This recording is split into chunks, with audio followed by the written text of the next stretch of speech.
ਸਤਿ ਸ਼੍ਰੀ ਅਕਾਲ, ਨਮਸਕਾਰ, ਆਦਾਬ ਦਰਸ਼ਕੋ। ਮੈਂ ਤੁਹਾਡਾ ਗੁਰਲਾਲ ਹਾਜ਼ਰ ਪ੍ਰੋਗਰਾਮ ਓਪਨ ਪਲੇਟਫਾਰਮ ਲੈ ਕੇ ਜਸ ਪੰਜਾਬੀ ਦੇ ਮੰਚ ਤੋਂ।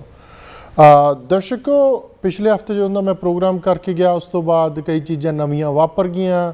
ਆਪਾਂ ਦੁਨੀਆ ਦੇ ਵੈਸਟ ਕੋਸਟ ਬੈਠੇ ਹਾਂ, ਸਾਰਾ ਦਿਨ ਜੋ ਕੁਛ ਘਟ ਰਿਹਾ ਵਾਪਰਿਆ ਤਾਂ ਵੱਡੇ ਵੱਡੇ ਨਿਊਜ਼ ਮੀਡੀਆ ਹਾਊਸਿਸ ਨੇ ਜਿਹਨਾਂ ਤੋਂ ਤੁਹਾਨੂੰ ਪਤਾ ਚੱਲਦਾ ਰਹਿੰਦਾ, ਖਾਸ ਕਰਕੇ ਸੋਸ਼ਲ ਮੀਡੀਆ ਤੋਂ।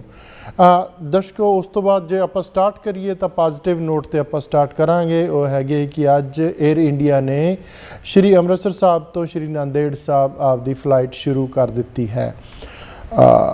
ਵਧਾਈਆਂ ਸਾਰਿਆਂ ਨੂੰ। ਸਿੱਧੇ ਲੋਕ ਉੱਥੇ ਫਲਾਈਟ ਲੈ ਕੇ ਜਾ ਸਕਦੇ। ਮੇਰੇ ਖਿਆਲ 2 ਘੰਟੇ ਕੁਛ ਮਿੰਟਾਂ ਦੀ ਫਲਾਈਟ ਹੋਊਗੀ ਉਹ, ਅਤੇ ਵਾਪਸ ਸ਼ਾਮ ਨੂੰ ਘਰ ਵੀ ਆ ਸਕਦੇ ਆ ਦੂਜੇ ਦਿਨ। ਜਿੱਦਾਂ ਮੈਂ ਤੁਹਾਨੂੰ ਕਿਹਾ ਕਿ ਬਹੁਤ ਨਵੀਆਂ ਨਿਊਜ਼ਿਸ ਆ ਰਹੀਆਂ ਨੇ, ਆਪਾਂ ਉਹਨਾਂ 'ਤੇ ਵਿਆਖਿਆ ਵੀ ਕਰ ਸਕਦੇ ਹਾਂ, ਪਰ ਜਿਹੜੇ ਮੈਨੂੰ ਸੁਝਾਅ ਆਉਂਦੇ ਨੇ ਉਹਨਾਂ ਦੇ ਉੱਤੇ ਆਪਾਂ ਗੌਰ ਕਰਾਂਗੇ ਕਿ ਇੰਡੀਆ ਦੇ ਵਿੱਚ ਖਾਸ ਕਰਕੇ ਜੇ ਆਪਾਂ ਪੰਜਾਬ ਦੀ ਗੱਲ ਕਰੀਏ ਤਾਂ ਪੰਚਾਇਤੀ ਜ਼ਮੀਨਾਂ ਜਿਹੜੀਆਂ ਹੈਗੀਆਂ ਆ ਉਹ ਵੇਚੀਆਂ ਜਾ ਰਹੀਆਂ ਨੇ। ਕਿਹਦੇ ਵੱਲੋਂ, ਕਿੱਦਾਂ, ਬਹੁਤ ਤਰ੍ਹਾਂ ਦੇ ਅੱਡ ਪਹਿਲੂ ਨੇ ਉਹਦੇ ਉੱਤੇ। ਔਰ ਕਈ NRIs ਕਹਿ ਰਹੇ ਕਿ ਸਾਡੀ ਉੱਥੇ ਜ਼ਮੀਨ ਸੀ ਜਿਹਨੂੰ ਪੰਚਾਇਤੀ ਜ਼ਮੀਨ ਐਲਾਨ ਦਿੱਤਾ ਗਿਆ ਤੇ ਉਸ ਤੋਂ ਬਾਅਦ ਉਹਨੂੰ ਵੇਚਿਆ ਗਿਆ। ਇਹ ਪਹਿਲਾਂ ਤਾਂ ਆਪਾਂ ਨੂੰ ਜਾਣਨਾ ਪਊਗਾ ਕਿ ਇਹ ਲੈਂਡ ਐਕੁਜੀਸ਼ਨ ਐਕਟ ਦੇ ਅੰਦਰ ਆਉਂਦੀਆਂ ਵੀ ਆ ਕਿ ਨਹੀਂ। ਦੂਜਾ, ਪੰਚਾਇਤੀ ਰਾਜ ਨੂੰ ਕਿੰਨਾ ਪੈਸਾ ਮਿਲਣਾ ਚਾਹੀਦਾ, ਕਿੰਨੇ ਲੋਕ ਉਹਦੇ ਉੱਤੋਂ ਨਿਰਭਰ ਹੋਣੇ ਚਾਹੀਦੇ ਹੈ, ਔਰ ਜਿਹੜੀ ਬਾਕੀ ਸਟੇਟਾਂ ਦਾ ਉੱਥੇ ਕੀ ਹਾਲਾਤ ਨੇ, ਇਹ ਆਪਾਂ ਦੇਖਾਂਗੇ। ਇੱਕ ਵਕਤ ਆਇਆ ਸੀਗਾ, ਆਪਾਂ ਉਹ ਪੁੱਛਾਂਗੇ ਆਪਣੇ ਜਿਹੜੇ ਮਾਨਯੋਗ ਮਹਿਮਾਨ ਆਪਣੇ ਨਾਲ ਬਣੇ ਆ, ਕਿ ਇੱਕ ਵਕਤ ਆਇਆ ਸੀਗਾ ਕਿ ਮਹਿਰੂਮ ਅਰੁਣ ਜੇਟਲੀ ਜੀ ਨੇ ਇਹ ਆਪਦੀ ਸਟੇਟਮੈਂਟ ਵੀ ਦਿੱਤੀ ਸੀਗੀ ਕਿ 18,000 ਤੋਂ 24,000 ਜਿਹੜੇ ਹੈਗੇ ਆ ਇੱਕ ਬੰਦੇ ਨੂੰ, 18,000 ਜਾਂ 24,000 ਜਿਹੜੇ ਰੁਪਈਏ ਇੱਕ ਬੰਦੇ ਨੂੰ ਪੰਚਾਇਤੀ ਰਾਜ ਦੇ ਥਰੂ ਮਿਲਣੇ ਚਾਹੀਦੇ ਹੈ।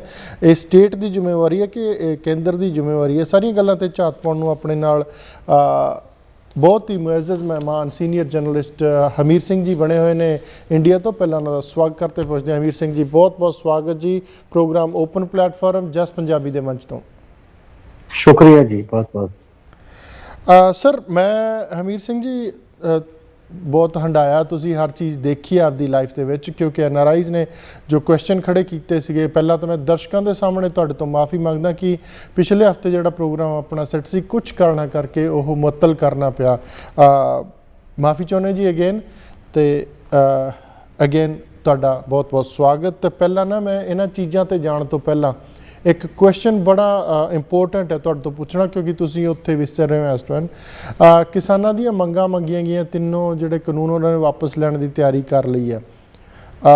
ਤੁਹਾਨੂੰ ਲੱਗਦਾ ਕਿ ਹੁਣ ਸਾਰਾ ਕੁਝ ਸਹੀ ਹੋ ਜਾਊਗਾ ਜਾਂ ਫਿਰ MSP 'ਤੇ ਗਰਾਰੀ ਫੇਰ ਅੜੂਗੀ ਕਿਸਾਨਾਂ ਦੀ ਤੇ ਸਰਕਾਰ ਦੀ? ਲੱਗਦਾ ਇਹ ਹੈ ਕਿ ਜਿਹੜਾ ਐਟੀਟਿਊਡ ਨਾਲ ਗਵਰਨਮੈਂਟ ਪਿੱਛੇ ਹਟੀ ਹੈ, ਤਰੀਕਾਕਾਰ ਜੋ ਅਪਣਾਇਆ ਪ੍ਰਾਈਮ ਮਿਨਿਸਟਰ ਨੇ, ਉਹ ਯੂਨੀਲੈਟਰਲੀ ਮਤਲਬ ਅਨਾਊਂਸਮੈਂਟ ਦਾ ਅਪਣਾਇਆ। ਇੱਕ ਤਰੀਕਾ ਇਹ ਹੁੰਦਾ ਕਿ ਜਿਹੜੇ ਅੰਦੋਲਨਕਾਰੀ ਕਿਸਾਨ ਨੇ ਉਹਨਾਂ ਦੇ ਆਗੂਆਂ ਨਾਲ ਬੈਠ ਕੇ ਕੋਈ ਸੈਟਲਮੈਂਟ ਹੁੰਦੀ ਹੈ ਜੀ, ਤੇ ਉਹਦੇ 'ਚ ਵੀ ਜਿਹੜਾ ਪ੍ਰਾਈਮ ਮਿਨਿਸਟਰ ਨੇ ਮਤਲਬ ਲੌਜਿਕ ਲਗਾਤਾਰ ਦਿੱਤਾ ਜਾ ਰਿਹਾ ਹੈ, ਦਲੀਲ ਦਿੱਤੀ ਜਾ ਰਹੀ ਹੈ ਕਿ ਗੱਲ ਤਾਂ ਸਾਡੀ ਹੀ ਠੀਕ ਸੀ, ਕਾਨੂੰਨ ਤਾਂ ਠੀਕ ਨੇ, ਪਰ ਅਸੀਂ ਸਮਝਾ ਨਹੀਂ ਪਾਏ ਕੁਝ ਇੱਕ ਗਰੁੱਪ ਨੂੰ। ਇਹਦਾ ਮਤਲਬ ਇਹ ਹੈ ਕਿ ਮਾਨਸਿਕਤਾ ਦੇ ਤੌਰ ਤੇ ਨਹੀਂ, ਅੰਡਰ ਪ੍ਰੈਸ਼ਰ ਵਿਡਰਾ ਹੋਇਆ। ਇੱਕ ਗੱਲ ਕਲੀਅਰ ਹੈ। ਤੇ ਇਸੇ ਕਰਕੇ ਇਹ ਹੈ ਕਿ ਹੁਣ ਉਹ ਦੂਸਰਾ ਅਧੂਰਾ ਛੱਡਤਾ। ਉਹਦੇ 'ਚ ਬੋਲਿਆ ਤਾਂ ਹੈ ਕਿ MSP ਦੇ ਉੱਤੇ ਇੱਕ ਕਮੇਟੀ ਬਣ ਜਾਏਗੀ। ਜਦੋਂ ਪਹਿਲਾਂ 11 ਵਾਰ ਦੀ ਗੱਲਬਾਤ ਹੋਈ ਹੈ ਕਿਸਾਨ ਜਥੇਬੰਦੀਆਂ ਦੀ ਸਰਕਾਰ ਦੇ ਨਾਲ, ਉਦੋਂ ਇਹ ਗੱਲ ਚੱਲੀ ਸੀ ਕਿ MSP ਤੇ ਬਰਾਬਰ ਦੀ ਕਮੇਟੀ ਬਣ ਜਾਏ, ਜਿਹਦੇ 'ਚ ਬਰਾਬਰ ਦੇ ਫਾਰਮਰ ਨੁਮਾਇੰਦੇ ਹੋਣ ਤੇ ਜਿਹੜੇ ਅਰਥ ਸ਼ਾਸਤਰੀ ਵੀ ਹੋਣ, ਖੇਤੀ ਅਰਥ ਸ਼ਾਸਤਰੀ, ਕੁਝ ਕਿਸਾਨਾਂ ਦੇ ਰਿਪਰੈਜ਼ੈਂਟੇਟਿਵ ਉਹ ਕਹਿ ਕੇ ਉਹਨੂੰ ਨੋਮੀਨੇਟ ਕਰਨ, ਕੁਝ ਸਰਕਾਰ ਕਰਨ। ਫਿਰ ਉਹ ਸਮਾਬੱਧ ਰੂਪ ਦੇ ਵਿੱਚ ਉਹਦੀਆਂ ਜਿਹੜੀਆਂ ਸਿਫਾਰਸ਼ਾਂ ਹੋਣ ਉਹ ਬਾਈਂਡਿੰਗ ਹੋਣ ਦੋਨੋਂ ਤਰ੍ਹਾਂ ਤੇ, ਬਾਈਂਡਿੰਗ ਹੋਣ ਜੀ, ਸਰਕਾਰ ਤੇ ਵੀ ਤੇ ਔਰ ਇਹਦੇ ਤੇ ਵੀ। ਹੁਣ ਜੇ ਤਾਂ ਉਹਦੇ ਮੁਤਾਬਕ ਇਹ ਕਮੇਟੀ ਬਣਦੀ ਹੈ, ਫਿਰ ਤਾਂ ਲਗਭਗ ਜਿਹੜਾ ਪਹਿਲਾਂ ਵਾਲਾ ਇੱਕ ਰੋਡ ਮੈਪ ਸੀ ਜਿਹਦੇ ਤੇ ਗੱਲਬਾਤ ਹੋ ਰਹੀ ਸੀ, ਫਿਰ ਤਾਂ ਉਹ ਠੀਕ ਹੈ ਉਸ ਪੱਧਰ ਦੇ ਉੱਤੇ।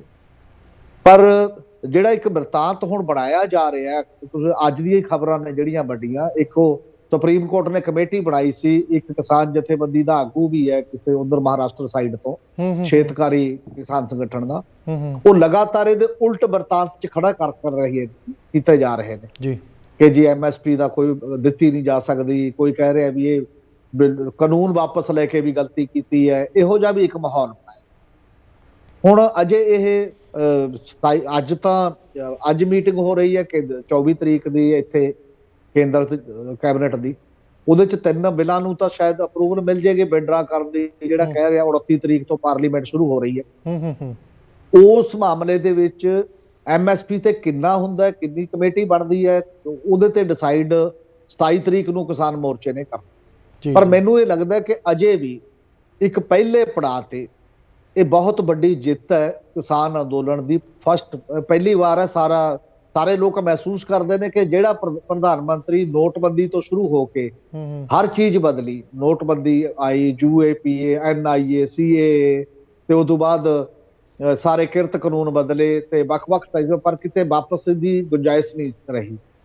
ਇਸ ਅੰਦੋਲਨ ਨੇ ਇੱਕ ਇੰਨੀ ਗੱਲ ਕੀਤੀ ਕਿ ਉਹ ਪਿੱਛੇ ਚਲੇ ਗਏ।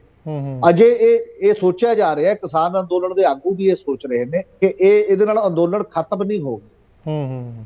ਇਹ ਇੱਕ ਅੰਦੋਲਨ ਦਾ ਪੜਾਅ ਸੀ, ਉਹ ਪੜਾਅ ਨੂੰ ਸਕਸੈਸਫੁਲੀ ਕਿਉਂਟ ਕੇ ਵਿਉਂਤਬੰਦੀ ਕਰਕੇ ਉਦੋਂ ਬਾਅਦ, ਕਿਉਂਕਿ ਅੰਦੋਲਨ ਤਾਂ ਅਸਲ ਦੇ ਵਿੱਚ ਵਿਚਾਰਧਾਰਾ ਬਣਦਾ ਹੈ ਕਿ ਕੀ ਖੇਤੀ ਕਾਰਪੋਰੇਟ ਦੇ ਹਵਾਲੇ ਕੀਤੀ ਜਾਵੇ ਜਾਂ ਖੇਤੀ ਆਮ ਲੋਕਾਂ ਤੇ ਕਿਸਾਨਾਂ ਦੇ ਕੋਲ। ਉਹਦੇ ਤੇ ਲੜਾਈ ਮਤਲਬ ਬਦਲਵੇਂ ਰੂਪ ਦੇ ਵਿੱਚ ਜਾਰੀ ਰਹਿਣੀ ਹੈ, ਲੜਾਈ ਨਹੀਂ ਬੰਦ ਹੋ ਜਾਣੀ। ਇਹ ਪਹਿਲਾ ਪੜਾਅ ਦਾ ਹੱਲ ਹੋਏਗਾ ਤੇ ਅਗਲਾ ਪੜਾਅ ਦੇ ਰੂਪ ਦੇ ਵਿੱਚ ਅਲੱਗ-ਅਲੱਗ ਤੌਰ ਤਰੀਕਿਆਂ ਦੇ ਨਾਲ ਲੜਾਈ, ਕਿਉਂਕਿ ਇੱਕੋ ਤਰੀਕੇ ਨਾਲ ਨਹੀਂ ਲੜਾਈ ਲੜੀ ਜਾਂਦੀ ਹਰ ਸਮੇਂ, ਤੇ ਉਸ ਤੋਂ ਬਾਅਦ ਅਲੱਗ-ਅਲੱਗ ਤਰੀਕੇ ਹੋਣਗੇ, ਜਿੱਡੇ ਵੱਡੇ ਪ੍ਰੈਸ਼ਰ ਹੋਣਗੇ, ਜਿਸ ਲੈਵਲ ਦੀਆਂ ਚੀਜ਼ਾਂ ਹੋਣਗੀਆਂ, ਡਿਬੇਟ ਵੀ ਚੱਲਦੀ ਹੈ ਉਹਦੇ ਤੇ, ਉਹ ਹੋਊਗਾ। ਮਤਲਬ ਰੂਪ ਬਦਲੇਗਾ, ਸਟਰਗਲ ਖਤਮ ਨਹੀਂ ਹੋਏਗਾ। ਠੀਕ ਹੈ ਜੀ, ਬਹੁਤ ਬਹੁਤ ਧੰਨਵਾਦ ਹਮੀਰ ਸਿੰਘ ਜੀ। ਮੈਨੂੰ ਨੈਕਸਟ ਮੇਰਾ ਕੁਐਸਚਨ ਹੈ, ਆਪਾਂ ਇੱਥੇ ਮਾੜੀ ਜੀ ਝਾਤ ਮਾਰ ਲਈ। ਲੋਕਾਂ ਨੇ ਇੱਥੋਂ ਦੇ ਜਿਹੜੇ ਆਡੀਅנס ਨੇ ਉਹਨਾਂ ਦੀ ਇਹ ਸੀਗਾ ਕਿ ਕਿਤੇ ਨਾ ਕਿਤੇ ਅੰਦੋਲਨ ਜਿਹੜਾ ਖਤਮ ਹੋ ਜਾਊਗਾ ਬਹੁਤ ਛੇਤੀ, ਲੋਕ ਘਰਾਂ ਨੂੰ ਪਰਤ ਆਉਣਗੇ, ਪਰ MSP ਤੇ ਕਿਤੇ ਨਾ ਕਿਤੇ ਗਰਾਰੀ ਨਾ। ਹੁਣ ਅੱਧੇ ਲੋਕ ਨੇ, ਅੱਧੇ ਕਹਿੰਦੇ ਕਿ ਚਲੋ ਹੁਣ ਕਿਤੇ ਨਾ ਕਿਤੇ ਸਹਿਮਤੀ ਬਣਾ ਕੇ ਆਪਦੇ ਘਰਾਂ ਨੂੰ ਲੌਟ ਜਾਣਾ ਚਾਹੀਦਾ, ਅੱਧੇ ਕਹਿੰਦੇ ਨਹੀਂ, ਪੂਰੀ ਐਨ ਤਸੱਲੀ ਕਰਕੇ MSP ਦੀ ਗਰੰਟੀ ਲੈ ਕੇ। ਔਰ ਖਾਸ ਕਰਕੇ ਇੱਕ ਦੋ ਚੀਜ਼ਾਂ ਜਿਹੜੀਆਂ ਸੰਯੁਕਤ ਕਿਸਾਨ ਮੋਰਚੇ ਵੱਲੋਂ ਰੱਖੀਆਂ ਗਈਆਂ ਕਿ ਜਿਹੜੇ ਕੇਸ ਪਾਏ ਗਏ ਨੇ ਪੰਜਾਬ, ਹਰਿਆਣਾ ਜਾਂ ਪੂਰੇ ਹਿੰਦੁਸਤਾਨ ਦੇ ਵਿੱਚ, ਉਹ ਤਾਂ ਮੇਰੇ ਖਿਆਲ ਨਹੀਂ ਗੌਰਮੈਂਟ ਉਹਦੇ ਅੱਗੇ ਅੜੂਗੀ, ਉਹ ਤਾਂ ਵਿਦਡਰਾ ਕਰ ਲੂਗੀ।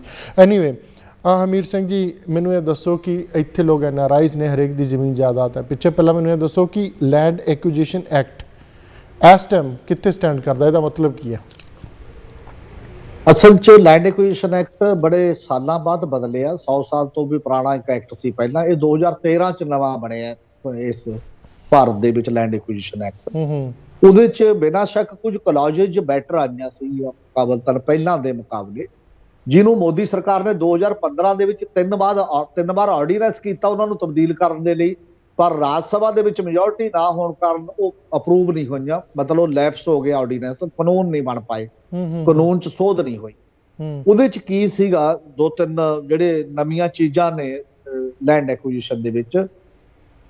ਇੱਕ ਇਹ ਸੀ ਕਿ ਜੇ ਜ਼ਮੀਨ ਅਕਵਾਇਰ ਕਰਨੀ, ਉਹਦੇ 'ਚ ਜਿਹੜਾ ਮਾਰਕੀਟ ਰੇਟ ਹੈ ਜੀ, ਪੇਂਡੂ ਖੇਤਰ ਦਾ ਘੱਟੋ ਘੱਟ 5 ਗੁਣਾ ਤੇ ਜਿਹੜਾ ਸ਼ਹਿਰੀ ਖੇਤਰ ਦਾ 2 ਗੁਣਾ ਮਾਰਕੀਟ, ਕਿਉਂਕਿ ਇੱਛਾ ਦੇ ਖਿਲਾਫ ਲੈ ਰਹੇ ਹੋ ਤੁਸੀਂ ਲੋਕਾਂ ਦੀ, ਤੇ ਉਹ ਰੇਟ ਉਹ ਡਿਸਾਈਡ ਕਰਨਾ ਪਏਗਾ ਉਸ ਖੇਤਰ ਦੇ ਉੱਤੇ। ਦੂਜਾ ਇਹ ਸੀ ਕਿ ਜੇ ਸਰਕਾਰ ਨੇ ਪਬਲਿਕ ਪ੍ਰਾਈਵੇਟ ਪਾਰਟਨਰਸ਼ਿਪ ਦੇ ਤਹਿਤ ਲੈਂਡ ਅਕਵਾਇਰ ਕਰਨਾ, ਉਹ ਕਹਿੰਦਾ ਵੀ ਸਾਡੀ ਨਿੱਜੀ ਭਾਗੀਦਾਰੀ ਹੈ, ਤਾਂ ਪਿੰਡ ਦੇ 70% ਵੋਟਰਾਂ ਦੀ ਸਹਿਮਤੀ ਜ਼ਰੂਰੀ ਹੈ, ਇਕੱਲੇ ਕਿਸਾਨਾਂ ਦੀ ਨਹੀਂ, ਵੋਟਰਾਂ ਦੀ। ਗ੍ਰਾਮ ਸਭਾ ਦੇ ਜਿਹੜਾ ਹਿੱਸਾ ਉਹਦੇ 70%।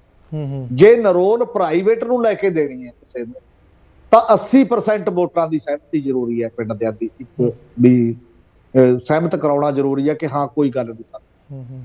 ਦੂਜੀ ਕਲੌਜ ਉਹਦੇ 'ਚ ਇਹ ਪਾਈ, ਜਿਹਨੂੰ ਬਦਲਣ ਦੀ ਬਾਰ-ਬਾਰ ਕੋਸ਼ਿਸ਼ ਹੋ ਰਹੀ ਹੈ, ਕਿ ਸੋਸ਼ਲ ਇੰਪੈਕਟ ਅਸੈਸਮੈਂਟ। ਇਹਦੇ ਨਾਲ ਸਮਾਜਿਕ ਪ੍ਰਭਾਵ ਕੀ ਪਏਗਾ, ਕੱਲੇ ਜਿਹਦੀ ਜ਼ਮੀਨ ਆ ਉਹਦੇ ਤੇ ਨਹੀਂ, ਜ਼ਮੀਨ ਦੇ ਨਾਲ ਜੁੜੇ ਹੋਰ ਲੋਕ, ਚਾਹੇ ਉਹ ਖੇਤ ਮਜ਼ਦੂਰ ਹੈ, ਉਹ ਪਿੰਡ ਦਾ ਦੁਕਾਨਦਾਰ ਹੈ, ਉਹ ਨਾਈ, ਮੋਚੀ, ਧੋਬੀ, ਜੋ ਵੀ ਬੰਦੇ ਪਿੰਡ ਦੇ ਵਿੱਚ ਰਹਿੰਦੇ ਨੇ, ਪਿੰਡ ਦੀ ਅਰਥ ਵਿਵਸਥਾ ਨਾਲ ਸੰਬੰਧਿਤ ਨੇ, ਸਭ ਦੇ ਉੱਤੇ ਕੀ ਪ੍ਰਭਾਵ ਪਏਗਾ। ਫਿਰ ਉਸ ਪ੍ਰਭਾਵ ਦਾ ਮੁਆਵਜ਼ਾ ਉਹਨਾਂ ਪਰਿਵਾਰਾਂ ਨੂੰ ਵੀ ਦਿੱਤਾ ਜਾਣਾ ਹੈ ਜਿਹੜਿਆਂ ਤੇ ਪਏਗਾ, ਚਾਹੇ ਜ਼ਮੀਨ 'ਚ ਡਾਇਰੈਕਟ ਉਹਦੇ ਮਾਲਕੀ ਹੈ ਜਾਂ ਨਹੀਂ ਹੈ। ਇਹ ਦੋ ਬਹੁਤ ਵੱਡੀਆਂ ਮਤਲਬ ਧਾਰਾਵਾਂ ਵਿੱਚ ਆ ਗਈਆਂ, ਜਿਹਦੇ ਤੋਂ ਕਾਰਪੋਰੇਟ ਔਖਾ ਹੈ ਦੇਸ਼ ਦਾ, ਜਿਹਨੂੰ ਬਾਰ-ਬਾਰ ਬਦਲਾਉਣ ਦੀ ਕੋਸ਼ਿਸ਼ ਕਰ।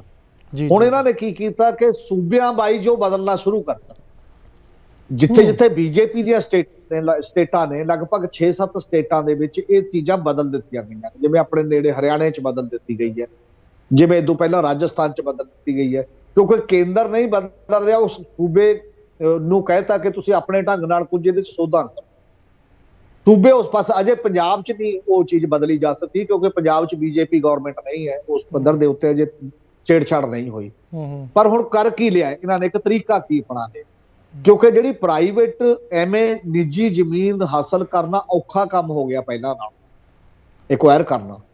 ਹੁਣ ਇਹਨਾਂ ਦੀ ਅੱਖ ਸ਼ਾਮਲਾਟਾਂ ਤੇ ਆ ਗਈ। ਜੀ ਜੀ ਜੀ ਜੀ, ਸ਼ਾਮਲਾਟ ਨੂੰ ਇਹ ਲੈਂਡ ਐਕੁਜੀਸ਼ਨ ਐਕਟ ਦੇ ਤਹਿਤ ਐਕਵਾਇਰ ਨਹੀਂ ਕਰ ਰਹੇ। ਸ਼ਾਮਲਾਟ ਨੂੰ ਕੇਵਲ ਇੱਕ ਮਤਾ ਪਵਾਉਂਦੇ ਨੇ ਪੰਚਾਇਤਾਂ ਤੋਂ, ਮਤਾ ਪਵਾ ਕੇ ਇਹ ਕਹਿ ਦਿੰਦੇ ਨੇ ਕਿ ਇਹ ਪਬਲਿਕ ਵੈਲਫੇਅਰ ਦੇ ਵਿੱਚ ਅਸੀਂ ਦੇ ਰਹੇ ਹਾਂ। ਉਹਨੂੰ ਫਿਰ ਮਨ ਪੈਸੇ ਦਿੰਦੇ ਨੇ ਥੋੜੇ ਬਹੁਤ, ਮਤਲਬ ਉਹ ਉਹਨੇ ਪੈਸੇ ਨਹੀਂ ਦਿੰਦੇ ਨਾ, ਉਹ ਸਾਰੀਆਂ ਫਾਰਮੈਲਿਟੀਜ਼ ਪੂਰੀਆਂ ਕਰਦੇ ਨੇ ਜਿਹੜੀਆਂ ਕਾਨੂੰਨ ਲੈਂਡ ਐਕੁਜੀਸ਼ਨ ਦੇ ਐਕਟ ਦੇ ਤਹਿਤ ਹੈਗੀਆਂ ਨੇ। ਔਰ ਹੁਣ ਤੁਹਾਡੇ ਸਾਹ ਰਾਜਪੁਰੇ ਦੇ ਵਿੱਚ 4-5 ਪਿੰਡਾਂ ਦੀ 1000 ਏਕੜ ਜ਼ਮੀਨ ਲੈ ਲਈ ਹੈ ਸਰਕਾਰ ਨੇ। ਔਰ ਇਸੇ ਤਰ੍ਹਾਂ ਉਹ ਮੱਤੇਵਾੜਾ ਜੰਗਲ ਦੇ ਨਾਲ ਜਿਹੜੀ ਸਿੱਖੇਵਾਲ ਤੇ ਹੋਰ ਪਿੰਡ ਨੇ ਜਿਹੜੇ, ਉਹਨਾਂ ਦੀ 955 ਏਕੜ ਜ਼ਮੀਨ ਉਹ ਲਗਾਤਾਰ ਲੋਕ ਫਿਰ ਰਹੇ ਨੇ, ਮੁਕੱਦਮੇਬਾਜ਼ੀ ਹੋ ਰਹੀ ਹੈ। ਰਾਤ ਨੂੰ 7:30 ਵਜੇ ਦਫ਼ਤਰ ਖੁੱਲਦਾ ਹੈ ਤੇ ਰਜਿਸਟਰੀ ਹੋ ਜਾਂਦੀ ਹੈ, ਜਾ ਕੇ ਪਤਾ ਹੀ ਨਹੀਂ ਹੁੰਦਾ ਕੀ ਉਹ ਰਾਤ ਨੂੰ 7:30 ਵਜੇ ਦਫ਼ਤਰ ਖੁੱਲਦਾ ਹੈ। ਕਈ ਚੀਜ਼ਾਂ ਸੰਕੇਤ ਕਰਦਾ, ਪਰ ਤੁਸੀਂ ਬਹੁਤ ਸੋਹਣਾ ਐਲੈਬੋਰੇਟ ਕੀਤਾ। ਤੁਸੀਂ ਗੱਲ ਕੀਤੀ ਸੀ ਗ੍ਰਾਮ ਸਭਾ ਦੀ, ਨੀਤੀ ਆਯੋਗ ਦੇ ਹਿਸਾਬ ਨਾਲ ਗ੍ਰਾਮ ਸਭਾ ਹਾਲੇ ਵੀ ਸਟੈਂਡ ਕਰਦੀ ਹੈ? ਬਿਲਕੁਲ ਜੀ, ਗ੍ਰਾਮ ਸਭਾ ਤਾਂ ਇੱਕ ਕਨਸਟੀਟਿਊਸ਼ਨਲ ਬਾਡੀ ਹੈ, ਸੰਵਿਧਾਨਕ ਸੰਸਥਾ ਹੈ। ਉਹਨੂੰ ਕੋਈ ਜੇ ਕਰਨੀ ਹੋਊਗੀ ਉਹ ਰੱਦ ਤਾਂ ਸੰਵਿਧਾਨ ਦੀ ਸੋਧ ਕਰਨੀ ਪਏਗੀ। ਗ੍ਰਾਮ ਸਭਾ ਐਗਜ਼ਿਸਟ ਕਰਦੀ ਹੈ, ਪਰ ਸਵਾਲ ਸਾਡੇ ਪ੍ਰੈਕਟੀਕਲ ਹੈ। ਸਾਡੇ ਪਿੰਡਾਂ ਦੇ ਵਿੱਚ ਅਜੇ ਤੱਕ ਜਾਗਰੂਕਤਾ ਦਾ ਲੈਵਲ ਉਹ ਨਹੀਂ ਕਿ ਲੋਕ ਪੰਚਾਇਤ ਦੀ ਬਜਾਏ ਗ੍ਰਾਮ ਸਭਾ ਰਾਹੀਂ ਫੈਸਲੇ ਕਰਨੇ ਸ਼ੁਰੂ ਕਰ। ਮੈਂ ਕੁਐਸਚਨ ਪੁੱਛਿਆ ਸੀਗਾ ਕਿ ਇਹ ਹੱਲੇ ਸਟੈਂਡ ਕਰਦੀ ਨੀਤੀ ਆਯੋਗ ਦੇ ਹਿਸਾਬ ਨਾਲ। ਅਮੀਰ ਸਿੰਘ ਜੀ ਬਹੁਤ ਸੋਹਣਾ ਐਲੈਬੋਰੇਟ ਕਰ ਰਹੇ, ਇਹਦੇ ਉੱਤੇ ਹੀ ਆਪਣੇ ਕੋਲ ਬਹੁਤ ਸਾਰੇ ਕੁਐਸਚਨ ਹੈ। ਆਪਾਂ ਰੁਕਣਾ ਪੈ ਰਿਹਾ ਇੱਕ ਪਹਿਲੀ ਬ੍ਰੇਕ ਲਈ, ਕੁਇਕ ਬ੍ਰੇਕ ਲਈ। ਦਰਸ਼ਕੋ ਸਾਡੇ ਨਾਲ ਬਣੇ ਹੋਏ ਨੇ ਸੀਨੀਅਰ ਜਰਨਲਿਸਟ ਹਮੀਰ ਸਿੰਘ ਜੀ, ਬਹੁਤ ਸੋਹਣਾ ਐਲੈਬੋਰੇਟ ਕਰ ਰਹੇ। ਨੀਤੀ ਆਯੋਗ ਦੇ ਹਿਸਾਬ ਨਾਲ ਗ੍ਰਾਮ ਸਭਾ ਸਟੈਂਡ ਕਰਦੀ ਹੈ, ਲੈਂਡ ਐਕੁਜੀਸ਼ਨ ਐਕਟ ਕੀ ਹੈ ਔਰ ਕਿੱਥੇ ਕਿੱਥੇ ਇਫੈਕਟ ਕਰਦਾ ਹੈ। ਬਹੁਤ ਸਾਰੇ ਕੁਐਸਚਨ ਨੇ ਜਿਹੜੇ ਬ੍ਰੇਕ ਤੋਂ ਬਾਅਦ ਉਹਨਾਂ ਨੂੰ ਪੁੱਛਾਂਗੇ। ਆਪਾਂ ਰੁਕਣਾ ਪੈ ਰਿਹਾ ਇੱਕ ਛੋਟੀ ਬ੍ਰੇਕ ਲਈ, ਇੱਦਾਂ ਬਣੇ ਰਹੋ ਜਸ ਪੰਜਾਬੀ ਤੇ। ਸੀਨੀਅਰ ਜਰਨਲਿਸਟ ਹਮੀਰ ਸਿੰਘ ਜੀ ਉਚੇਚੇ ਤੌਰ ਤੋਂ ਇੰਡੀਆ ਤੋਂ। ਹਮੀਰ ਸਿੰਘ ਜੀ, ਆਪਾਂ ਗੱਲ ਕੀਤੀ ਸੀ ਗ੍ਰਾਮ ਸਭਾਵਾਂ ਦੀ, ਤੁਸੀਂ ਐਲੈਬੋਰੇਟ ਕੀਤਾ ਕਿ ਇੱਕ ਸੰਵਿਧਾਨਿਕ ਬਾਡੀ ਹੈ ਪਰ ਜਾਗਰੂਕਤਾ ਨਹੀਂ ਹੈ। ਹੁਣ ਆਪਾਂ ਗੱਲ ਉਹਨੇ ਪੰਚਾਇਤੀ ਰਾਜ ਤੇ। ਅਪ੍ਰੈਲ 1993 ਦੇ ਕਰੀਬ ਇੱਕ ਸੋਧ ਕੀਤੀ ਗਈ ਸੀਗੀ, ਮੇਰੇ ਖਿਆਲ 73ਵੀਂ 74ਵੀਂ ਇੱਦਾਂ ਦਾ ਕੁਛ ਹੈਗਾ ਉਹਦੇ ਵਿੱਚ ਸੰਵਿਧਾਨ ਦੇ ਵਿੱਚ, ਕਿ 29 ਡਿਪਾਰਟਮੈਂਟ ਜਿਹੜੇ ਆ ਪੰਚਾਇਤੀ ਰਾਜ ਦੇ ਅੰਡਰ ਆਉਣੇ ਚਾਹੀਦੇ ਆ। ਕੀ ਇਹ ਧਰਾਤਲ ਦੇ ਉੱਤੇ ਜ਼ਮੀਨੀ ਹਕੀਕਤ ਤੇ ਇੰਪਲੀਮੈਂਟ ਹੋ ਸਕਿਆ ਸੀ ਉਸ ਤੋਂ ਬਾਅਦ? ਨਹੀਂ, ਬਿਲਕੁਲ ਨਹੀਂ ਹੈ, ਕਿਉਂਕਿ ਸੰਵਿਧਾਨ ਦੀ 73ਵੀਂ ਸੋਧ ਤੁਸੀਂ ਠੀਕ ਕਿਹਾ 24 ਅਪ੍ਰੈਲ 1993 ਨੂੰ ਨੋਟੀਫਾਈ ਹੋਈ ਸੀ। ਜੀ ਜੀ ਜੀ। ਤੇ ਉਹਦੇ ਅਕੋਰਡਿੰਗਲੀ ਸੂਬਿਆਂ ਨੇ ਆਪਣੇ ਲਾਅ ਬਣਾਉਣੇ ਸੀ। ਸਾਡੇ ਪੰਜਾਬ 'ਚ ਵੀ ਪੰਚਾਇਤੀ ਰਾਜ ਕਾਨੂੰਨ 1994 ਬਣਿਆ ਉਹਦੇ ਤਹਿਤ, ਔਰ ਉਹਦੇ ਨਾਲ ਕੁਝ ਫਾਇਦੇ ਤਾਂ ਹੋਏ ਨੇ ਪਰ ਬਾਕੀ ਨਹੀਂ ਹੋਏ। ਇੱਕ ਫਾਇਦਾ ਤਾਂ ਇਹ ਹੋਇਆ ਵੀ ਇਲੈਕਸ਼ਨ ਹੁਣ ਲੇਟ ਨਹੀਂ ਕੀਤੀ ਜਾ ਸਕਦੀ, 5 ਸਾਲਾਂ ਦੇ ਅੰਦਰ ਪੰਚਾਇਤ ਦੀ ਇਲੈਕਸ਼ਨ ਕਰਾਉਣੀ ਪਏਗੀ। ਪਹਿਲਾਂ 15-15 ਸਾਲ ਲੰਘ ਜਾਂਦੇ ਸੀ, ਜਾਂ ਕਈ ਵਾਰ ਨਹੀਂ ਵੀ ਕਰਾਉਂਦੀ ਸੀ 77 ਉਹਦੇ ਲਈ ਇੱਕ ਸਟੇਟ ਇਲੈਕਸ਼ਨ ਕਮਿਸ਼ਨ ਅਲੱਗ ਤੋਂ ਹੋ ਗਿਆ। ਪਹਿਲਾਂ ਸਰਕਾਰ ਹੀ ਆਪਣੀ ਮਨਮਰਜ਼ੀ ਨਾਲ ਕਰਾਉਂਦੀ ਸੀ। ਔਰਤਾਂ ਲਈ 50% ਰਿਜ਼ਰਵੇਸ਼ਨ ਹੋ ਗਈ ਉਹਦੇ ਤਹਿਤ, ਵੀ ਚਲੋ ਔਰਤਾਂ ਦੀ ਇੱਕ ਹਿੱਸੇਦਾਰੀ ਹੋਣੀ ਚਾਹੀਦੀ। ਕੁਝ ਇਹ ਚੀਜ਼ਾਂ ਤੋਂ ਬਾਅਦ 3 ਚੀਜ਼ਾਂ ਜਿਹੜੀਆਂ ਤੁਸੀਂ ਕਿਹਾ ਇੱਕ ਬੜੀਆਂ ਮਹੱਤਵਪੂਰਨ ਸੀ। 29 ਵਿਭਾਗ ਜਿਹੜੇ ਪਿੰਡਾਂ ਦੇ ਵਿਕਾਸ ਨਾਲ ਸੰਬੰਧਿਤ ਨੇ, ਵਿਭਾਗਾਂ ਦੇ ਕਰਮਚਾਰੀ ਤੇ ਉਹਦੇ ਨਾਲ ਸੰਬੰਧਿਤ ਫਾਈਨਾਂਸ, ਬਜਟ, ਇਹ ਤਿੰਨੋਂ ਚੀਜ਼ਾਂ ਟਰਾਂਸਫਰ ਹੋਣੀਆਂ ਸੀ। ਜੇ ਬੈਸਟ ਆਪਾਂ ਦੇਖੀਏ ਇਸ ਭਾਰਤ ਦੇ ਵਿੱਚ ਤਾਂ ਕਰਨਾਟਕਾ ਨੇ ਇਹਨੂੰ ਇੰਪਲੀਮੈਂਟ ਕੀਤਾ ਹੈ। ਕਰਨਾਟਕਾ ਦਾ 40% ਬਜਟ ਸਿੱਧਾ ਪੰਚਾਇਤੀ ਰਾਜ ਸੰਸਥਾਵਾਂ ਦੇ ਖਾਤੇ 'ਚ ਜਾਂਦਾ ਹੈ। ਜੀ ਜੀ ਜੀ। ਦੂਜਾ ਨੰਬਰ ਕੇਰਲਾ ਦਾ ਆਉਂਦਾ ਹੈ, ਫਿਰ ਮੱਧ ਪ੍ਰਦੇਸ਼ ਦਾ ਆਉਂਦਾ ਹੈ। ਮਤਲਬ ਅਸੀਂ 18ਵੇਂ ਨੰਬਰ ਤੇ ਆ, ਪੰਜਾਬ 18ਵੇਂ ਨੰਬਰ ਤੇ ਹੈ ਜਿਹੜੀਆਂ ਸਟੇਟਾਂ 'ਚੋਂ। ਸਾਡੇ 5.25 ਡਿਪਾਰਟਮੈਂਟ ਦਿੱਤੇ ਨੇ, ਉਹਦਾ ਵੀ ਨਾ ਪੈਸਾ ਦਿੱਤਾ ਨਾ ਕਰਮਚਾਰੀ ਦਿੱਤੇ ਨੇ, ਉਹਦਾ ਇਕੱਲਾ ਕੰਮ ਹੀ ਦਿੱਤਾ ਕਿ ਤੁਸੀਂ ਕੰਮ ਕਰੋ। ਬਿਨਾਂ ਪੈਸੇ ਤੇ ਬਿਨਾਂ ਕਰਮਚਾਰੀਆਂ ਤੋਂ ਕੌਣ ਕੰਮ ਕਿਵੇਂ ਕਰੂਗਾ? ਰਾਈਟ। ਮਤਲਬ ਜੇ ਤੁਸੀਂ ਫਾਈਨਾਂਸ ਦਿਓਗੇ ਤਾਂ ਉਹਦੇ ਨਾਲ ਹੀ ਜੁੜ ਕੇ ਸਾਰਾ ਕੁਝ ਹੋਏਗਾ ਨਾ। ਔਰ ਇਹਦੇ ਇਸੇ ਕਰਕੇ ਕੀ ਫਰਕ ਪੈ ਰਿਹਾ ਹੈ, ਪਿਛਲੇ 13 ਸਾਲਾਂ ਦੇ ਵਿੱਚ ਅਕਾਲੀ ਬੀਜੇਪੀ ਸਰਕਾਰ ਵੀ ਲੰਘੀ ਤੇ ਕਾਂਗਰਸ, ਪੰਜਾਬ ਸੂਬੇ ਦੇ ਬਜਟ ਚੋਂ ਇੱਕ ਨਵਾਂ ਪੈਸਾ ਵੀ ਪਿੰਡ ਨੂੰ ਨਹੀਂ ਗਿਆ, ਪਿੰਡ 'ਚ ਨਹੀਂ ਖਰਚ ਹੋਇਆ ਇੱਕ ਨਵਾਂ ਪੈਸਾ ਵੀ। ਤੇ ਜਿਹੜਾ ਮਾੜਾ ਮੋਟਾ ਖਰਚ ਹੋਇਆ, ਜਿਹੜਾ ਲੋਕ ਕਹਿੰਦੇ ਨਾ ਵੀ ਫਿਰ ਖਰਚ ਕੀ ਹੈ, ਉਹ ਨੰਬਰ 1 ਤਾਂ ਇਹ ਹੈ ਕਿ ਜਿਹੜੇ ਫਾਈਨਾਂਸ ਕਮਿਸ਼ਨ ਦੀ ਗ੍ਰਾਂਟ ਹੈ ਜਿਹੜੀ ਡਾਇਰੈਕਟ ਆਉਂਦੀ ਹੈ ਪੰਚਾਇਤ ਨੂੰ, ਪਰ ਹੈਡ ਆਉਂਦੀ ਹੈ, ਜਿਵੇਂ 606 ਰੁਪਏ ਪਰ ਹੈਡ ਪਰ ਵਿਅਕਤੀ ਦੇ ਤੌਰ ਤੇ ਪਿੰਡ ਦੀ ਆਬਾਦੀ ਦੇ ਲਿਹਾਜ਼ ਨਾਲ। ਤੇ ਦੂਜਾ ਫਿਰ ਜਿਹੜਾ ਮਨਰੇਗਾ ਦਾ ਜਿਹੜਾ ਮਟੀਰੀਅਲ ਲਾਗਤ ਹੈ, ਮਟੀਰੀਅਲ ਕਾਸਟ ਹੈ, ਉਹਦੇ ਨਾਲ ਟਾਈਲਾਂ ਟੂਲਾਂ ਲੱਗ ਜਾਂਦੀਆਂ ਨੇ, ਕੋਈ ਇੱਕ ਅੱਧਾ ਜਗ੍ਹਾ ਪਾਰਕ ਪੂਰਕ ਬਣ ਜਾਂਦਾ ਹੈ, ਪਰ ਸਟੇਟ ਦੇ ਵਿੱਚ ਤੋਂ ਕੋਈ ਪੈਸਾ ਨਹੀਂ ਜਾ ਰਿਹਾ। ਇਹ ਸਰੇਆਮ 27-28 ਸਾਲਾਂ ਤੋਂ ਸੰਵਿਧਾਨ ਦੀ ਉਲੰਘਣਾ ਸਰਕਾਰਾਂ ਕਰ ਰਹੀਆਂ ਨੇ। ਬੰਦਾ ਤਾਂ ਕਰੇ ਚਲੋ ਉਲੰਘਣ, ਸਰਕਾਰਾਂ ਨੇ ਉਹ ਆਪਣਾ ਜ਼ਿੰਮੇਵਾਰੀ ਨਹੀਂ ਸਮਝੀ ਕਿ ਇੱਕ ਸਭ ਤੋਂ ਬੜਾ ਕਾਨੂੰਨ ਕੀ ਹੈ, ਕਨਸਟੀਟਿਊਸ਼ਨ ਹੁੰਦਾ ਹੈ, ਤੇ ਕਨਸਟੀਟਿਊਸ਼ਨ ਦੇ ਵਿੱਚ ਇੱਕ ਚੀਜ਼ ਲਿਖੀ ਹੈ, ਉਹਨੂੰ ਅੱਗੇ ਤੁਸੀਂ ਲਾਗੂ ਕਰਨਾ ਹੈ, ਤੇ ਉਹ ਲਾਗੂ ਨਹੀਂ ਕਰ ਰਹੇ। ਪਰ ਇਹਦੇ ਨਾਲ ਵੀ ਮੈਂ ਇੱਕ ਗੱਲ ਹੋਰ ਜੋੜਦਾ, ਇਹਦੇ 'ਚ ਲਾਗੂ ਕਿਉਂ ਨਹੀਂ ਹੋਇਆ? ਸਰਕਾਰਾਂ ਦੀ ਬਦਨੀਤੀ ਹੈਗੀ ਹੈ। ਕੋਈ ਐਮਐਲਏ ਤੇ ਕੋਈ ਮੰਤਰੀ ਤੇ ਕੋਈ ਅਫਸਰ ਨਹੀਂ ਚਾਹੁੰਦਾ ਕਿ ਤਾਕਤ ਨੀਚੇ ਚਲੀ ਜਾਵੇ, ਕਿਉਂਕਿ ਫਿਰ ਮੰਤਰੀ ਤੇ ਐਮਐਲਏ ਨੂੰ ਤਾਂ ਫੀਤਾ ਕੱਟਣ ਕਿਸੇ ਨੇ ਨਹੀਂ ਬੁਲਾਉਣਾ। ਉਹ ਪੈਸੇ ਉੱਥੋਂ ਹੀ ਦੇ ਜਾਂਦਾ, ਜਾ ਕੇ ਉੱਪਰੋਂ ਦੇ ਕੇ ਆਉਂਦਾ ਕਿ ਮੈਂ 2 ਲੱਖ ਦੇ ਗਿਆ, 3 ਲੱਖ ਦੇ ਗਿਆ, ਤੇ ਮੈਨੂੰ ਉੱਥੇ ਬੁਲਾਓ। ਉਹਦੀ ਅਹਿਮੀਅਤ, ਉਹਨੂੰ ਲੱਗਦਾ ਮੇਰੀ ਅਹਿਮੀਅਤ ਚਲੀ ਜਾਣੀ। ਤੇ ਅਫਸਰਾਂ ਨੂੰ ਵੀ ਇਹ ਲੱਗਦਾ ਫਿਰ ਉਹਨਾਂ ਨੂੰ ਪਿੰਡ ਦੇ ਲੋਕਾਂ ਪ੍ਰਤੀ ਜਵਾਬਦੇਹ ਹੋਣਾ ਪਏਗਾ, ਇਸ ਲਈ ਉਹ ਵੀ ਜਵਾਬਦੇਹ ਨਹੀਂ ਹੋਣਾ ਚਾਹੁੰਦੇ, ਉਹ ਰਲ ਮਿਲ ਕੇ ਖਾਂਦੇ ਨੇ। ਇਸੇ ਕਰਕੇ ਇੱਕ ਜਦੋਂ ਇਹ 20 ਸਾਲ ਹੋ ਗਏ ਸੀ ਇਸ ਨੂੰ ਸੰਵਿਧਾਨਕ ਸੋਧ ਨੂੰ, ਉਦੋਂ ਇੱਕ ਕਮੇਟੀ ਬਣਾਈ ਸੀ ਇਹਦੇ ਜਾਂਚ ਲਈ ਵੀ ਕਿੰਨੀ ਕੁ ਇਹ ਅਮਲ ਦੇ ਵਿੱਚ ਆਈ ਹੈ, ਕਿੰਨੀ ਕੁ ਲਾਗੂ ਹੋਈ। ਮਨੀ ਸ਼ੰਕਰ ਅਈਅਰ ਜਿਹੜੇ ਪਹਿਲਾਂ ਮੰਤਰੀ ਹੁੰਦੇ ਸੀ ਕੇਂਦਰ 'ਚ ਪੰਚਾਇਤੀ ਰਾਜ, ਉਹਦੀ ਅਗਵਾਈ 'ਚ ਉਹਨਾਂ ਨੇ ਡਾਕਟਰ ਮਨਮੋਹਨ ਸਿੰਘ ਨੂੰ ਉਸ ਸਮੇਂ ਇੱਕ ਰਿਪੋਰਟ ਸੌਂਪੀ ਸੀ। ਉਹ ਕਹਿੰਦੇ ਪੰਜਾਬ ਤੇ ਦੇਸ਼ ਦੇ ਵਿੱਚ ਅਜੇ ਸਰਪੰਚ ਰਾਜ ਹੈ, ਪੰਚਾਇਤ ਰਾਜ ਬਣੀ ਹੋਇਆ, ਗ੍ਰਾਮ ਸਭਾ ਤੇ ਬਾਕੀ ਤਾਂ ਬਾਅਦ ਦੀ ਗੱਲ ਹੈ। ਤੇ ਸਰਪੰਚ ਨਾਲ ਮਿਲ ਕੇ ਸਾਰਾ ਕੁਝ ਇੱਕ ਦੂਜੇ ਨਾਲ ਗੱਲ ਕਰ ਕੇਵਲ ਹੁੰਦੀ ਹੈ, ਦੂਜੇ ਪੰਚਾਂ ਨੂੰ ਵੀ ਨਹੀਂ ਪੁੱਛਿਆ ਜਾਂਦਾ ਬਹੁਤਾ, ਤੇ ਬਾਕੀ ਵੀ ਨਹੀਂ। ਇਸ ਲਈ ਬਹੁਤ ਵੱਡਾ ਨੁਕਸਾਨ ਇੱਕ ਜਾਗਰੂਕਤਾ ਦਾ।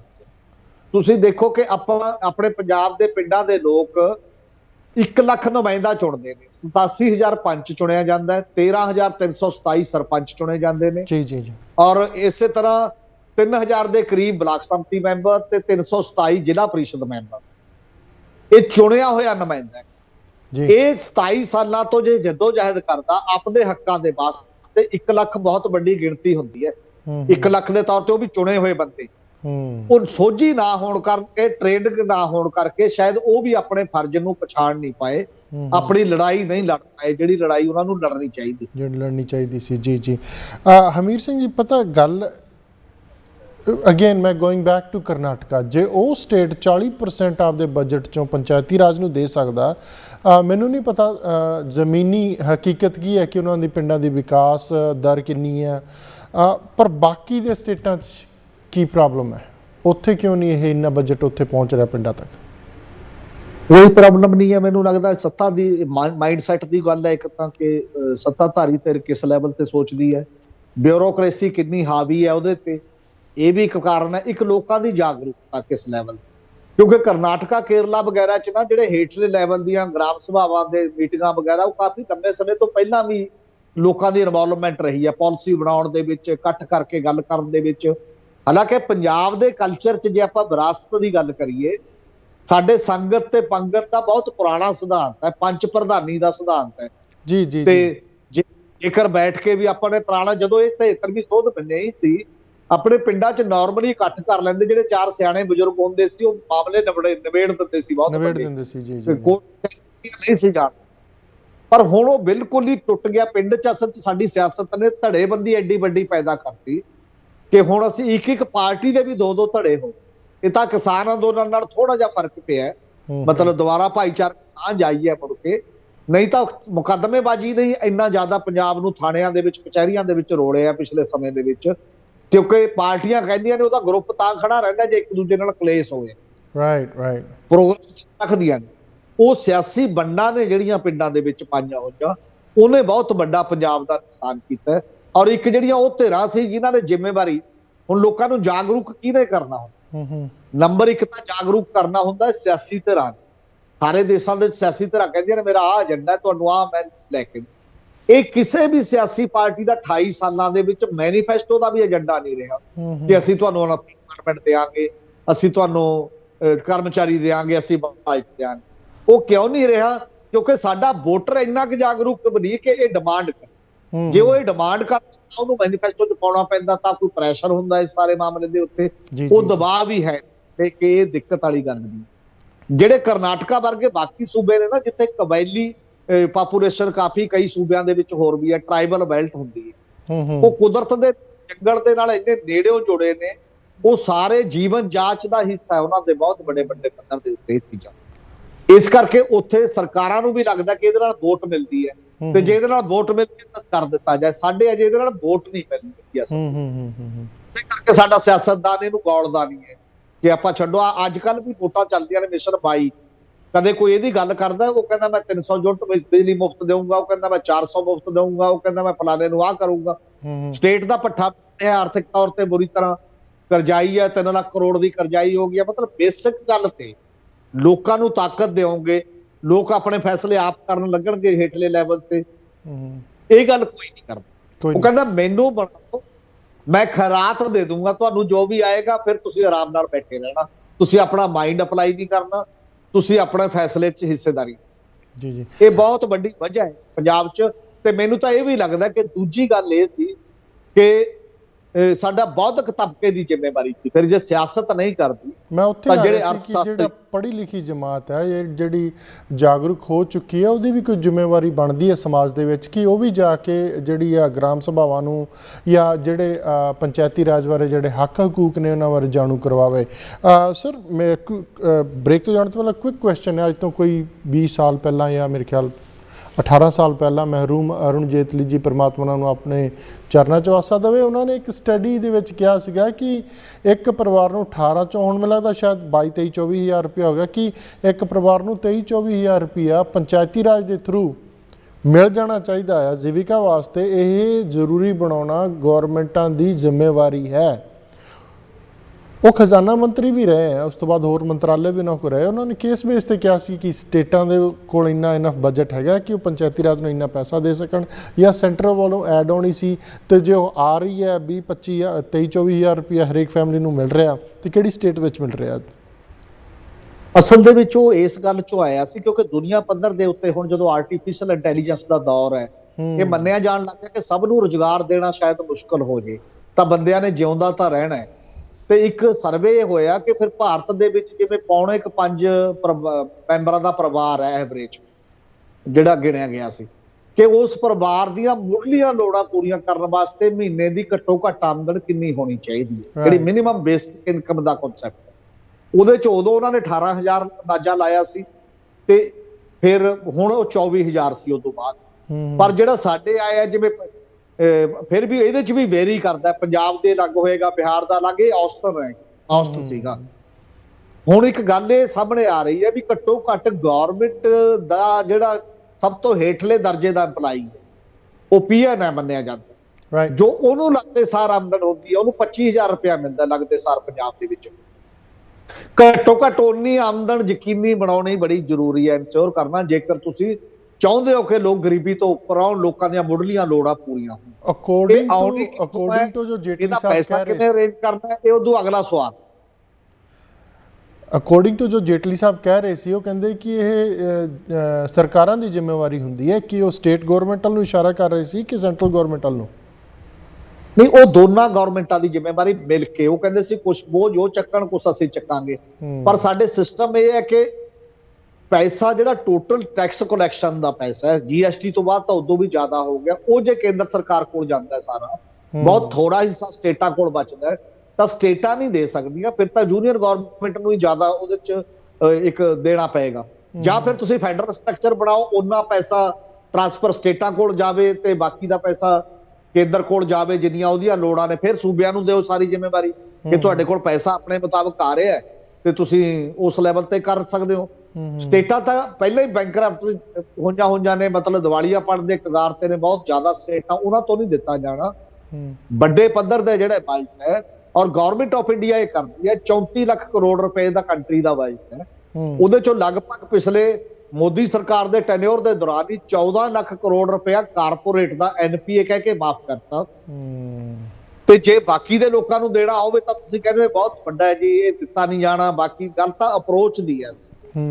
ਜੇ ਤੁਸੀਂ ਦੇਸ਼ ਨੂੰ ਡਿਵੈਲਪ ਕਰਨਾ ਚਾਹੁੰਦੇ ਹੋ, ਉਹਦੀ ਗੈਰ ਬਰਾਬਰੀ ਘੱਟ ਕਰਨਾ ਚਾਹੁੰਦੇ ਹੋ, ਲੋਕਾਂ ਦੀਆਂ ਲੋੜਾਂ ਪੂਰੀਆਂ ਕਰਨਾ ਚਾਹੁੰਦੇ ਹੋ, ਤਾਂ ਪਾਲਿਸੀ ਲੈਵਲ ਦੇ ਤਬਦੀਲੀ ਦੀ ਲੋੜ ਹੈ, ਪਾਲਿਸੀ ਲੈਵਲ ਦੀ ਤਬਦੀਲੀ ਦੇਸ਼ ਪੱਧਰ ਤੇ ਵੈਰੀ ਗੁੱਡ ਸਰ, ਤੁਸੀਂ ਬਹੁਤ ਸੋਹਣਾ ਐਕਸਪਲੇਨੇਸ਼ਨ ਦੇ ਰਹੇ ਹੋ। ਆਪਾਂ ਨੂੰ ਰੁਕਣਾ ਪੈ ਰਿਹਾ ਇੱਕ ਛੋਟੀ ਜਿਹੀ ਬ੍ਰੇਕ, ਉਸ ਤੋਂ ਬਾਅਦ ਆਪਾਂ ਜਿਹੜਾ ਕੋਰਪੋਰੇਟ ਡਿਵੈਲਪਮੈਂਟ ਮਾਡਲ ਜਿਹਦੀ ਗੱਲ ਚੱਲ ਰਹੀ ਹੈ ਆਪਾਂ ਉੱਤੇ ਵੀ ਆਵਾਂਗੇ। ਪਰ ਇਸੇ ਸੰਦਰਭ ਦੇ ਵਿੱਚ ਕੁਐਸਚਨ ਹੋਰ ਬਹੁਤ ਖੜੇ ਹੋ ਗਏ ਔਰ ਕੁਛ ਟਿੱਪਣੀ ਵੀ ਆਈ ਹੈ, ਉਹ ਆਪਾਂ ਬਾਅਦ 'ਚ ਤੁਹਾਡੇ ਤੋਂ ਪੁੱਛਦੇ ਹਾਂ। ਆਪਾਂ ਰੁਕਣਾ ਪੈ ਰਿਹਾ ਸੈਕਿੰਡ ਬ੍ਰੇਕ ਲਈ। ਦਰਸ਼ਕੋ, ਸਾਡੇ ਨਾਲ ਬਣੇ ਹੋਏ ਨੇ ਮਾਣਯੋਗ ਹਮੀਰ ਸਿੰਘ ਜੀ, ਸੀਨੀਅਰ ਜਰਨਲਿਸਟ ਨੇ, ਬਹੁਤ ਸੋਹਣਾ ਐਲੈਬੋਰੇਟ ਕਰ ਰਹੇ ਹਰ ਚੀਜ਼ ਦੇ ਉੱਤੇ। ਆਪਾਂ ਨੂੰ ਰੁਕਣਾ ਪੈ ਰਿਹਾ ਇੱਕ ਛੋਟੀ ਜਿਹੀ ਬ੍ਰੇਕ ਲਈ। ਇੱਦਾਂ ਬਣੇ ਰਹੋ ਜਸ ਪੰਜਾਬੀ 'ਚ।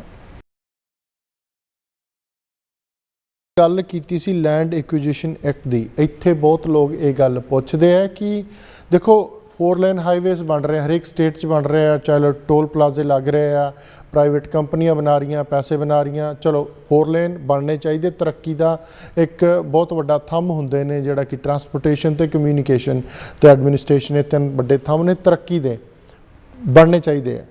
ਪਰ ਇੱਕ ਤਾਂ ਇਹ ਵੱਡੀ ਕੰਪਲੇਨ ਆ ਰਹੀ ਕਿ ਸਾਡੀ ਜ਼ਮੀਨ ਜਿਹੜੀ ਹੈ ਉਹ ਵਿੱਚ ਦੀ 4 ਲੇਨ ਹਾਈਵੇ ਨਿਕਲ ਗਿਆ, ਅੱਧੀ ਸਾਡੀ ਇੱਧਰ ਰਹਿ ਗਈ, ਅੱਧੀ ਇੱਧਰ ਰਹਿ ਗਈ।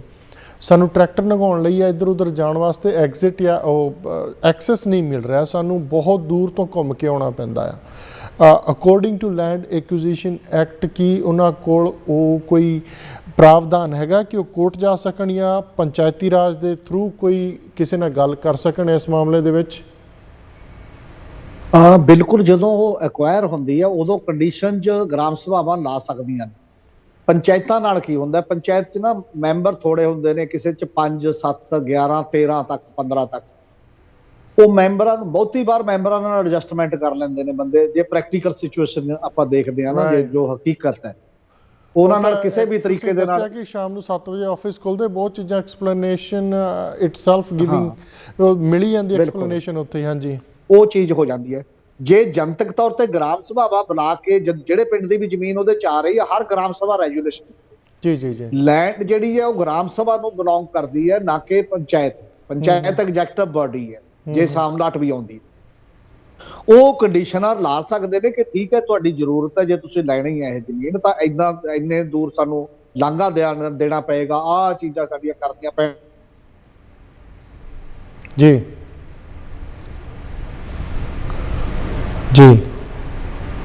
ਲੱਗਦਾ ਸਾਡਾ ਸੰਪਰਕ ਹਮੀਰ ਸਿੰਘ ਜੀ ਨਾਲ ਟੁੱਟ ਗਿਆ। ਅਸੀਂ ਕੋਸ਼ਿਸ਼ ਕਰਾਂਗੇ ਉਹਨਾਂ ਨੂੰ ਛੇਤੀ ਤੋਂ ਛੇਤੀ ਬੈਕ ਲੈਣ ਦੀ। ਮੈਂ ਗੱਲ ਹਮੀਰ ਸਿੰਘ ਜੀ, ਲੱਗਦਾ ਜੀ ਤੁਹਾਡਾ ਕੈਮਰਾ ਆਫ ਹੋ ਗਿਆ ਜੀ। ਅਸੀਂ ਕੋਸ਼ਿਸ਼ ਕਰਾਂਗੇ ਉਹਨਾਂ ਨੂੰ ਛੇਤੀ ਤੋਂ ਛੇਤੀ ਵਾਪਸ ਲੈਣ ਦੀ। ਆਪਾਂ ਗੱਲ ਕਰ ਰਹੇ ਸੀਗੇ ਕਿ ਜਿਹੜਾ ਲੈਂਡ ਐਕੁਜੀਸ਼ਨ ਐਕਟ ਹੈ, ਬਹੁਤ ਲੋਕ ਇਸ ਗੱਲ ਨੂੰ ਲੈ ਕੇ ਕਾਫੀ ਉਹ ਫਿਕਰਮੰਦ ਹੁੰਦੇ ਹੈ ਕਿ ਸਾਡੀ ਜ਼ਮੀਨ ਇੱਧਰ ਰਹਿ ਗਈ, ਇੱਧਰ ਰਹਿ ਗਈ, ਤੇ ਅਸੀਂ ਜਦੋਂ ਜਾਵਾਂਗੇ ਤਾਂ ਉਹਨੂੰ ਪ੍ਰੋਬਲਮ ਹੋਊਗੀ ਉਹਨੂੰ ਸੈੱਲ ਕਰਨ 'ਚ ਜਾਂ ਕੰਟਰੈਕਟ 'ਤੇ ਦੇਣ ਨੂੰ। ਕੁਐਸਚਨ ਖੜੇ ਹੋ ਜਾਂਦੇ ਹੈ ਕਿ ਕੀ ਇੱਕ NRI ਇੱਥੋਂ ਜਾ ਕੇ ਉਹਦੇ ਕੋਲ ਇੰਨਾ ਟਾਈਮ ਹੁੰਦਾ ਹੈ ਕਿ ਅਸੀਂ ਜਾ ਕੇ ਉੱਥੇ ਜਿਹੜੇ ਕੋਰਟ ਦੇ ਕਚਹਿਰੀਆਂ ਚੱਕਰਾਂ 'ਚ ਆਪਣੇ ਨਾਲ ਫਿਰ ਜੁੜ ਗਏ ਨੇ। ਹਮੀਰ ਸਿੰਘ ਜੀ, ਜੀ ਸਰ ਵੈਲਕਮ ਬੈਕ। ਆਪਣਾ ਕਨੈਕਸ਼ਨ ਕੱਟ ਗਿਆ ਸੀ ਜੀ, ਕੀ ਕਹਿ ਰਹੇ ਸੀ? ਤੇ ਉਹਦੇ 'ਚ ਕੁਝ ਜਗ੍ਹਾ ਤੇ ਲੋਕਾਂ ਨੇ ਇਸ ਤਰੀਕੇ ਨਾਲ ਰਸਤੇ ਲਏ ਵੀ ਨੇ ਜਿਹੜੇ ਨੇੜੇ ਕਰਕੇ, ਪਰ ਉਹਦੇ 'ਚ ਚੇਤਨਾ ਦੀ ਲੋੜ ਹੈ ਕਿ ਪਿੰਡ ਦੇ ਬੰਦੇ ਸਹਿਮਤੀ ਨਾਲ ਕਹਿਣ, ਨਹੀਂ ਤਾਂ ਅਸੀਂ ਨਹੀਂ ਦਿੰਦੇ ਜ਼ਮੀਨ, ਜਾਂ ਕੋਈ ਵੀ ਬੰਦੇ ਕਹਿਣ ਅਸੀਂ ਜ਼ਮੀਨ ਨਹੀਂ ਦਿੰਦੇ। ਤੇ ਸਾਡੇ ਅਜੇ ਛੱਪਾ ਪਿਆ ਹੋਇਆ, DC ਬੁਲਾ ਕੇ ਕਹਿ ਦਿੰਦਾ, ਕੋਈ ਵੀ ਬੁਲਾ ਕੇ ਕਹਿ ਦਿੰਦਾ, ਉਹਨਾਂ ਨੂੰ ਕੋਈ ਵੀ ਆਹ ਰੋਡ ਮੈਪ ਹੈ ਸਾਡਾ, ਆਹ ਹੈ ਸਾਡੀਆਂ ਕੰਡੀਸ਼ਨਾਂ ਨੇ। ਪਰ ਉਹ ਮਤਲਬ ਇੱਕ ਤਾਕਤ ਹੈ ਗ੍ਰਾਮ ਸਭਾ ਦੇ ਕੋਲ, ਪਿੰਡਾਂ ਦੀਆਂ ਕੋਲ, ਉਸ ਤਾਕਤ ਦੀ ਵਰਤੋਂ ਕੀਤੀ ਜਾ ਸਕਦੀ। ਜੀ ਪਰ ਇੱਥੇ ਕੁਐਸਚਨ ਖੜੇ ਹੋ ਜਾਂਦੇ ਆ ਕਿ ਪਿੰਡਾਂ ਦੇ ਵਿੱਚ ਜਿੱਥੇ ਮੈਂ ਵਿਚਰਿਆ ਆ, ਹੁਣ ਤਾਂ 30 ਸਾਲ ਦੇ ਕਰੀਬ ਹੋ ਗਏ ਇੱਥੇ ਆਇਆ ਨੂੰ, ਕਿਤੇ ਨਾ ਕਿਤੇ ਅੰਡਰਸਟੈਂਡਿੰਗ ਮਿਸਅੰਡਰਸਟੈਂਡਿੰਗ ਹੁੰਦੀਆਂ ਨੇ ਕਿ ਇੰਨੇ ਕੁ ਲੋਕ ਇਕੱਠੇ ਹੋ ਕੇ ਤੁਰ ਸਕਦੇ ਆ ਕਿ ਇਹ ਚੀਜ਼ਾਂ ਨੂੰ ਫਿਕਸ ਕੀਤਾ ਜਾ ਸਕੇ ਅੱਜ ਦੇ ਹਾਲਾਤ ਦੇ ਹਿਸਾਬ ਨਾਲ। ਹਾਂ, ਮੈਨੂੰ ਲੱਗਦਾ ਅੱਜ ਹਾਲਾਤ ਸਗੋਂ ਕਾਫੀ ਸੁਧਰੇ ਨੇ ਮੁਕਾਬਲਤਨ, ਖਾਸ ਤੌਰ ਤੇ ਅੰਦੋਲਨ ਦਾ ਬਹੁਤ ਵੱਡਾ ਅਸਰ ਹੈ ਇਹਦੇ ਤੇ ਪਿਛਲੇ ਸਾਲ ਤੋਂ।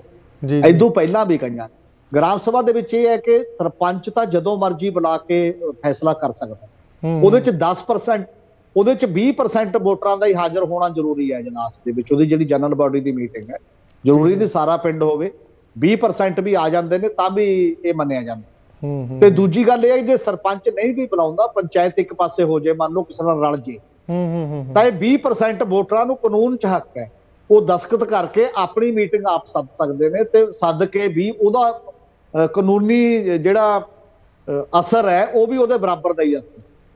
20% ਵੋਟਰ ਆਪ ਬਣਾਉਣਾ। ਜੇ ਮੰਨ ਲਓ ਸਰਪੰਚ ਜਾਂ 20% ਵੋਟਰ ਜਿਹੜੇ ਪਿੰਡ ਦੇ ਆ ਉਹ ਮਤਾ ਪਾ ਕੇ ਰਿਟਨ ਦੇ ਵਿੱਚ ਕੋਈ ਚੀਜ਼, ਉਹਨਾਂ ਨੂੰ ਕੋਰਟ ਜਾਣਾ ਪੈਂਦਾ ਕਿ ਐਸਡੀਐਮ ਲੈਵਲ ਤੇ ਹੀ ਉਹਦਾ ਕੋਈ ਮਸਲਾ ਹੱਲ ਹੋ ਜਾਂਦਾ? ਨਹੀਂ, ਉਹੀ ਉਹ ਸੰਬੰਧਿਤ ਅਧਿਕਾਰੀਆਂ ਨੂੰ ਹੀ ਦੇ ਦੇਣਾ ਪੈਂਦਾ। ਵੀਡੀਓ ਨੂੰ ਜਾਂਦਾ ਹੈ, ਉੱਪਰ ਤੱਕ ਜਾਂਦੇ ਨੇ ਮਤੇ, ਕਿਹਾ ਸਾਡਾ ਮਤਾ ਹੈ। ਜੇ ਕੋਈ ਵਿਰੋਧੀ ਧਿਰ ਜਾਂ ਕੋਈ ਧਿਰ ਕੋਰਟ ਗਈ ਹੈ ਤਾਂ ਨਾਲ ਉਹ ਮਤਾ ਕੋਰਟ ਚ ਲੱਗ ਜਾਂਦਾ। ਗ੍ਰਾਮ ਸਭਾ ਦੀ ਇਹ ਤਾਕਤ ਹੈ ਕਿ ਗ੍ਰਾਮ ਸਭਾ ਦੇ ਮਤੇ ਨੂੰ ਰੱਦ ਕਰਨ ਦਾ ਰਾਈਟ ਕਿਸੇ ਕੋਲ ਨਹੀਂ।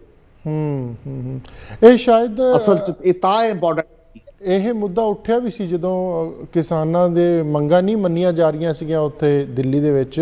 ਹੁਣ ਤਾਂ ਚਲੋ ਸਮਝੌਤਾ ਹੋ ਗਿਆ, ਰੱਬ ਕਰੇ ਸਭ ਠੀਕ ਠਾਕ ਹੋ ਜੇ। ਉਦੋਂ ਇਹ ਉੱਠਿਆ ਵੀ ਸੀ, ਪਰ ਇਹਨੇ ਜ਼ੋਰ ਕਿਉਂ ਨਹੀਂ ਫੜਿਆ ਕਿ ਗ੍ਰਾਮ ਸਭਾਵਾਂ ਇਕੱਠੀਆਂ ਹੋਣ ਤੇ ਉਹ ਮਤਾ ਪਾ ਲੈਣ? ਇਸ ਚੀਜ਼ ਨੇ ਤੁੱਲ ਕਿਉਂ ਨਹੀਂ ਦਿੱਤਾ ਗਿਆ, ਜਾ ਕੇ ਉੱਥੇ ਹਾਜ਼ਰ ਕਿਉਂ ਨਹੀਂ ਹੋਇਆ ਐਡਮਿਨਿਸਟ੍ਰੇਸ਼ਨ ਦੇ ਸਾਹਮਣੇ, ਜਦੋਂ ਜਿਹੜਾ ਹੈਗਾ ਆ ਆਹ ਅੰਦੋਲਨ ਜਿਹੜਾ ਲੰਮਾ ਚੱਲ ਗਿਆ ਸੀ ਉਹਦੇ ਵਿੱਚ? ਹੋਇਆ ਕੁਝ ਥੋੜਾ ਜਿਹਾ ਕੀਤਾ। ਅਸਲ ਚ ਗ੍ਰਾਮ ਸਭਾ ਬਾਰੇ ਜਿਹੜੀ ਇੱਕ ਸਮਝਦਾਰੀ ਹੈ ਤੇ ਇਹਦੇ ਵੱਖਰੇ ਕੰਪੇਨ ਜਿਹੜੀਆਂ ਜਥੇਬੰਦੀਆਂ ਜਾਂ ਪਾਰਟੀਆਂ ਵੀ ਲੜ ਰਹੀਆਂ ਸੀ, ਉਹਦੇ ਲਈ ਵੀ ਇੱਕ ਪ੍ਰੋਸੈਸ ਹੈ ਨਾ, ਉਹਨੂੰ ਸਮਝਦਾਰੀ ਬਣਾਉਣ ਚ ਜਾਂ ਫਿਰ ਲੋਕਾਂ ਨੂੰ ਜਚਾਉਣ ਦੇ ਵਿੱਚ ਕੀਤੇ ਤਾਂ ਸਹੀ ਕਾਫੀ ਜਗ੍ਹਾ ਮਤੇ ਵਗੈਰਾ ਪਏ। ਬਹੁਤਿਆਂ ਨੂੰ ਇਹੀ ਨਹੀਂ ਪਤਾ ਲੱਗਿਆ ਤਾਂ ਮੈਂ ਕਰਾਂ ਕੀ, ਆਪਣੇ ਕੋਲ ਰੱਖੀ ਬੈਠੇ ਮਤੇ ਪਾ ਕੇ, ਕਿਸੇ ਨੇ ਕਿਤੇ ਕੀਤਾ, ਕਿਸੇ ਨੇ ਕਿਤੇ ਕੀਤਾ। ਪਰ ਜਿਵੇਂ ਇੱਕ ਜਾਗਰੂਕਤਾ ਮੁਹਿੰਮ ਹੁੰਦੀ ਹੈ ਨਾ, ਕੰਟੀਨਿਊ ਚਲਾਉਣਾ, ਕਿ ਬੰਦਿਆਂ ਨੂੰ ਸਮਝ ਆਵੇ ਅਸਲ ਚ ਕਿਸੇ ਗੱਲ। ਜਿਵੇਂ ਪੰਚਾਇਤੀ ਰਾਜ ਕਾਨੂੰਨ ਹੈ, ਹਜੇ ਤੱਕ ਕਿੰਨੇ ਕੁ ਸਰਪੰਚਾਂ ਨੇ ਪੜ੍ਹਿਆ ਹੁੰਦਾ, ਕਿੰਨੇ ਕੁ ਬਾਕੀ ਲੋਕਾਂ ਨੇ ਪੜ੍ਹਿਆ ਹੁੰਦਾ। ਜਿਹੜੀ ਤੁਸੀਂ ਪਹਿਲਾਂ ਗੱਲ ਕੀਤੀ ਕਿ ਜਿਹੜੇ ਬੰਦੇ ਸਾਡੇ, ਇੱਕ ਟ੍ਰੈਜਡੀ ਇਹ ਹੋ ਗਈ, ਜਿਹੜਾ ਵੀ ਪੜ੍ਹਿਆ ਲਿਖਿਆ ਮੁਲਾਜ਼ਮ ਹੈ, ਅਫਸਰ ਹੈ, ਕੋਈ ਪੜ੍ਹਿਆ ਲਿਖਿਆ ਬੰਦਾ, ਉਹ ਪਿੰਡਾਂ ਚੋਂ ਡਰੇਨ ਹੋ ਕੇ ਸ਼ਹਿਰਾਂ ਚ ਤੇ ਪਿੰਡਾਂ ਨਾਲ ਰਾਬਤਾ ਮੁੜ ਕੇ ਛੱਡ ਦਿੱਤਾ ਗਿਆ। ਇਦੋਂ ਪਹਿਲਾਂ ਤਾਂ ਪੁਰਾਣੇ ਜ਼ਮਾਨੇ 'ਚ ਇਹ ਸੀ ਕਿ ਪਿੰਡ ਦੇ ਵਿੱਚ ਹੀ ਰਹਿੰਦਾ ਬੰਦਾ ਸ਼ਹਿਰ ਨੌਕਰੀ ਕਰਨ ਆਉਂਦਾ, ਹੁਣ ਸ਼ਹਿਰ ਚੋਂ ਪਿੰਡ ਨੌਕਰੀ ਕਰਨ ਜਾਂਦਾ। ਤੇ ਜੇ ਇੰਨਾ ਕੁ ਬੌਧਿਕ ਤਬਕਾ ਇੰਨੀ ਕੁ ਜ਼ਿੰਮੇਵਾਰੀ ਸਮਝੇ ਵੀ ਜਿਹੜੇ ਜਿਹੜੇ ਪਿੰਡਾਂ ਨਾਲ ਅਸੀਂ ਸੰਬੰਧਿਤ ਆ, ਆਪਣੇ ਪਿੰਡਾਂ ਨਾਲ ਰਾਬਤਾ ਰੱਖੋ, ਮਹੀਨੇ 20 ਦਿਨ ਬਾਅਦ ਜਾ ਕੇ ਉਹਨਾਂ ਦਾ ਇਕੱਠ ਕਰਕੇ ਗੱਲਬਾਤ ਕਰਦੇ ਰਹੋ, ਕੁਝ ਚੀਜ਼ਾਂ ਦੱਸਦੇ ਰਹੋ, ਇੱਕ ਦੂਜੇ ਨਾਲ ਸੰਵਾਦ ਰਚਾਓ। ਇਹਦੇ ਨਾਲ ਹੀ ਬਹੁਤ ਵੱਡਾ ਇੱਕ ਜਾਗਰੂਕਤਾ ਸੰਭਵ ਹੁੰਦੀ ਆ, ਹੋ ਸਕਦਾ। ਜੀ ਜੀ ਜੀ ਹਮੀਰ ਸਿੰਘ ਜੀ, ਇੱਕ ਨਾ ਕੁਐਸਚਨ ਇਹਦੇ ਵਿੱਚੋਂ ਹੀ ਖੜਾ ਹੋ ਜਾਂਦਾ ਹੈ ਕਿ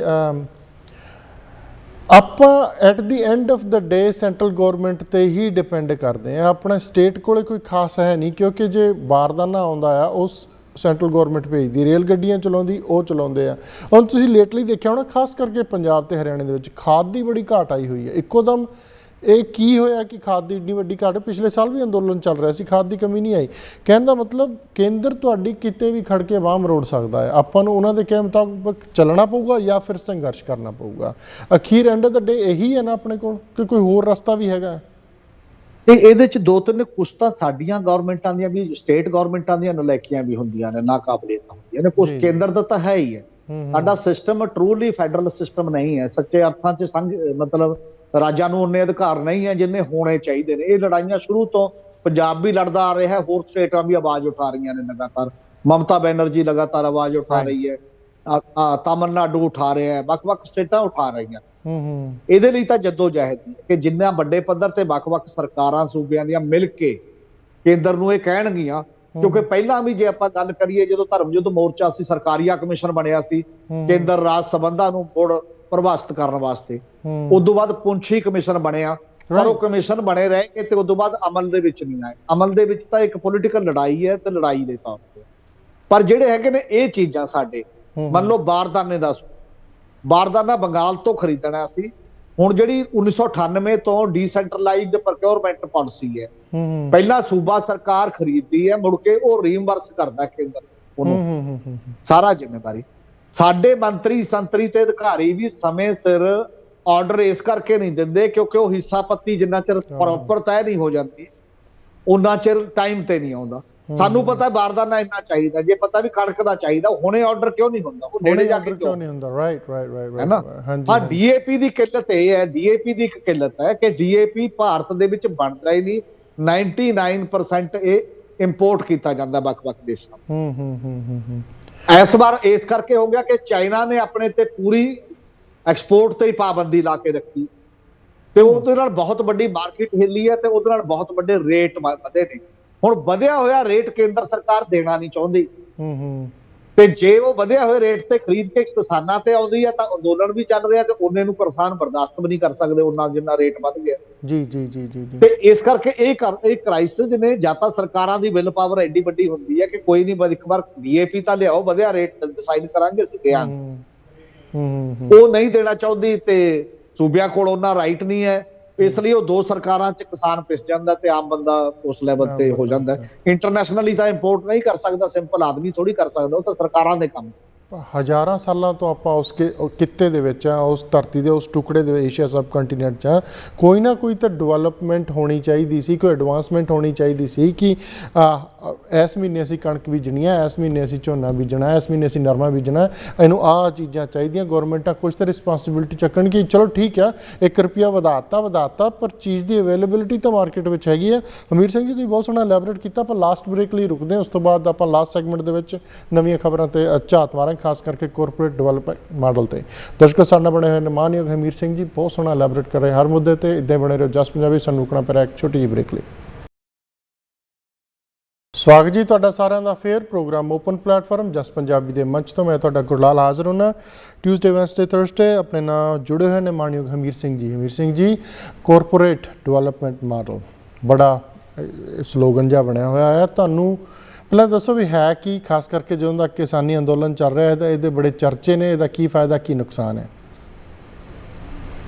ਅਸਲ ਦੇ ਵਿੱਚ ਕਾਰਪੋਰੇਟ ਡਿਵੈਲਪਮੈਂਟ ਦਾ ਮਾਡਲ ਹੈ, ਕਿਉਂਕਿ ਜਦੋਂ ਪਹਿਲਾਂ ਇੱਕ ਸਧਾਰਨ ਇੰਡਸਟਰੀ ਹੁੰਦੀ ਸੀ, ਉਦਯੋਗਪਤੀ ਹੁੰਦੇ ਸੀ, ਜਦੋਂ ਉਹ ਫਾਈਨਾਂਸ ਕੈਪੀਟਲ ਦਾ ਰੂਪ ਲੈ ਲਿਆ, ਕਾਰਪੋਰੇਟ ਦੇ ਦੌਰ ਦੇ ਵਿੱਚ ਚਲੇ ਗਏ, ਉਸ ਤੋਂ ਬਾਅਦ ਇਹ ਪ੍ਰਚਲਿਤ ਹੋਇਆ ਸ਼ਬਦ ਹੈ ਕਾਫੀ ਬੜੇ ਪੱਧਰ ਤੇ। ਖਾਸ ਤੌਰ ਤੇ ਜਿਹੜੇ ਇਸ ਡਿਵੈਲਪਮੈਂਟ ਦੇ ਮਾਡਲ ਨੂੰ ਜੋਸਫ ਸਟਿਗਲਟਸ, ਅਮਰੀਕਨ ਜਿਹੜਾ ਨੋਬਲ ਲਾਇਰੇਟ ਹੈ, ਜਿਹੜੇ ਬਿਲ ਕਲਿੰਟਨ ਦੇ ਚੀਫ ਇਕਨੋਮਿਕ ਐਡਵਾਈਜ਼ਰ ਵੀ ਰਹੇ ਜੀ, ਉਹਨਾਂ ਨੇ ਕਿਤਾਬ ਲਿਖੀ। ਉਹ ਕਹਿੰਦੇ ਸੀ, ਉਹਨਾਂ ਦਾ ਸਲੋਗਨ ਬਹੁਤ ਚੱਲਿਆ ਸੀ, ਆਕੂਪਾਈ ਵਾਲ ਸਟਰੀਟ ਦੇ ਸਲੋਗਨ ਦੇ ਸਮੇਂ, ਕਿ ਮਾਡਲ 1% ਬਨਾਮ 99% ਦਾ। ਇਹ 1% ਨੂੰ ਫਾਇਦਾ ਦੇਣ ਵਾਲਾ ਤੇ ਹੌਲੀ ਹੌਲੀ 99% ਇਹਦੇ ਚੋਂ ਬਾਹਰ ਹੋ ਜਾਣਗੇ ਇਸ ਡਿਵੈਲਪਮੈਂਟ ਦੇ ਤੌਰ ਤਰੀਕਿਆਂ ਦੇ ਵਿੱਚੋਂ।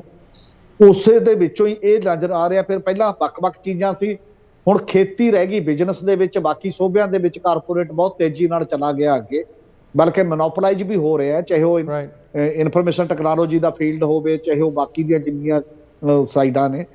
ਤੇ ਹੁਣ ਖੇਤੀ ਦਾ ਸਵਾਲ ਹੈ। ਖੁਰਾਕ ਇੱਕ ਬਹੁਤ ਵੱਡਾ ਮੁਨਾਫੇ ਬਖਸ਼ ਧੰਦਾ ਹੈ ਦੁਨੀਆ ਦੇ ਵਿੱਚ ਹੁਣ ਇਹਨਾਂ ਦਿਨਾਂ ਦੇ ਵਿੱਚ।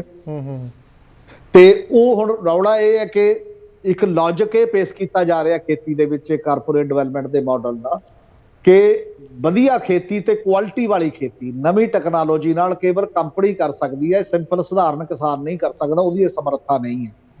ਇਸ ਕਰਕੇ ਵੱਡੇ ਖੇਤ ਹੋਣੇ ਚਾਹੀਦੇ ਨੇ। ਵੱਡੇ ਖੇਤ ਹੋਣਗੇ ਤਾਂ ਜਿਹੜੀ ਖੇਤੀ ਹੈ, ਜਿਹੜਾ ਜਾਂ ਕੁਆਲਿਟੀ ਦਾ ਮਾਲ ਮਿਲ ਸਕਦਾ ਉਸ ਪੱਧਰ ਦੇ ਉੱਤੇ।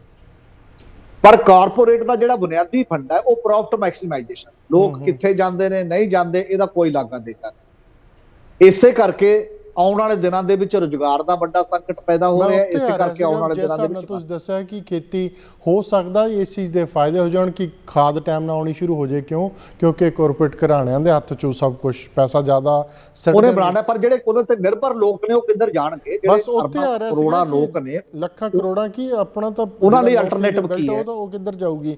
ਅਗੇਨ ਫਿਰ ਨੈਚੁਰਲ ਰਿਸੋਰਸਿਸ ਦੀ ਹਮੀਰ ਸਿੰਘ ਜੀ ਗੱਲ ਆ ਜਾਂਦੀ ਹੈ। ਜਿਹੜੇ ਕਾਰਪੋਰੇਟ ਘਰਾਣੇ ਆ ਜਾਂ ਡਿਵੈਲਪਮੈਂਟ ਮਾਡਲ ਜਿਹੜੇ ਲਾਗੂ ਕਰਦੇ ਆ, ਪਾਣੀ ਦਾ ਜਿਹੜਾ ਪੱਧਰ ਆ, ਖਾਸ ਕਰਕੇ ਤੁਸੀਂ ਦੁਆਬਾ ਬਿਲਟ ਚਲੇ ਜਾਓ ਜਾਂ ਪਰੇ ਮਾਝੇ ਚਲੇ ਜਾਓ, ਬਹੁਤ ਨੀਵਾਂ ਚਲਾ ਗਿਆ। ਉਹਦਾ ਕੀ ਇੰਤਜ਼ਾਮ ਕਰਨਗੇ? ਉਹ ਨਹੀਂ, ਸਾਰੇ ਹੀ ਨੇ। ਦੇਖੋ, ਦੁਨੀਆ ਦੇ ਵਿੱਚ ਇਕੱਲਾ ਸਾਡੇ ਨਹੀਂ, ਦੁਨੀਆ ਭਰ ਦੇ ਵਿੱਚ ਆ ਹੁਣੇ ਗਲਾਸਗੋ ਦੇ ਵਿੱਚ ਮਿਲ ਕੇ ਹਟੇ ਨੇ ਸਾਰੇ ਦੁਨੀਆ ਦੇ ਹੈਡ ਜਿਹੜੇ ਨੇ। ਉਹ ਇੱਕੋ ਥ੍ਰੈਟ ਹੈ ਦੁਨੀਆ ਦੇ ਵਿੱਚ ਕਿ ਜਿਹੜੀ ਬਾਇਓ ਲਾਈਫ ਖਤਰੇ ਦੇ ਵਿੱਚ ਪੈ ਰਹੀ ਹੈ। এনवायरमेंट ਦਾ ਸਵਾਲ ਹੈ, ਆਲਮੀ ਤਪਸ਼ ਦਾ ਮਾਮਲਾ ਹੈ।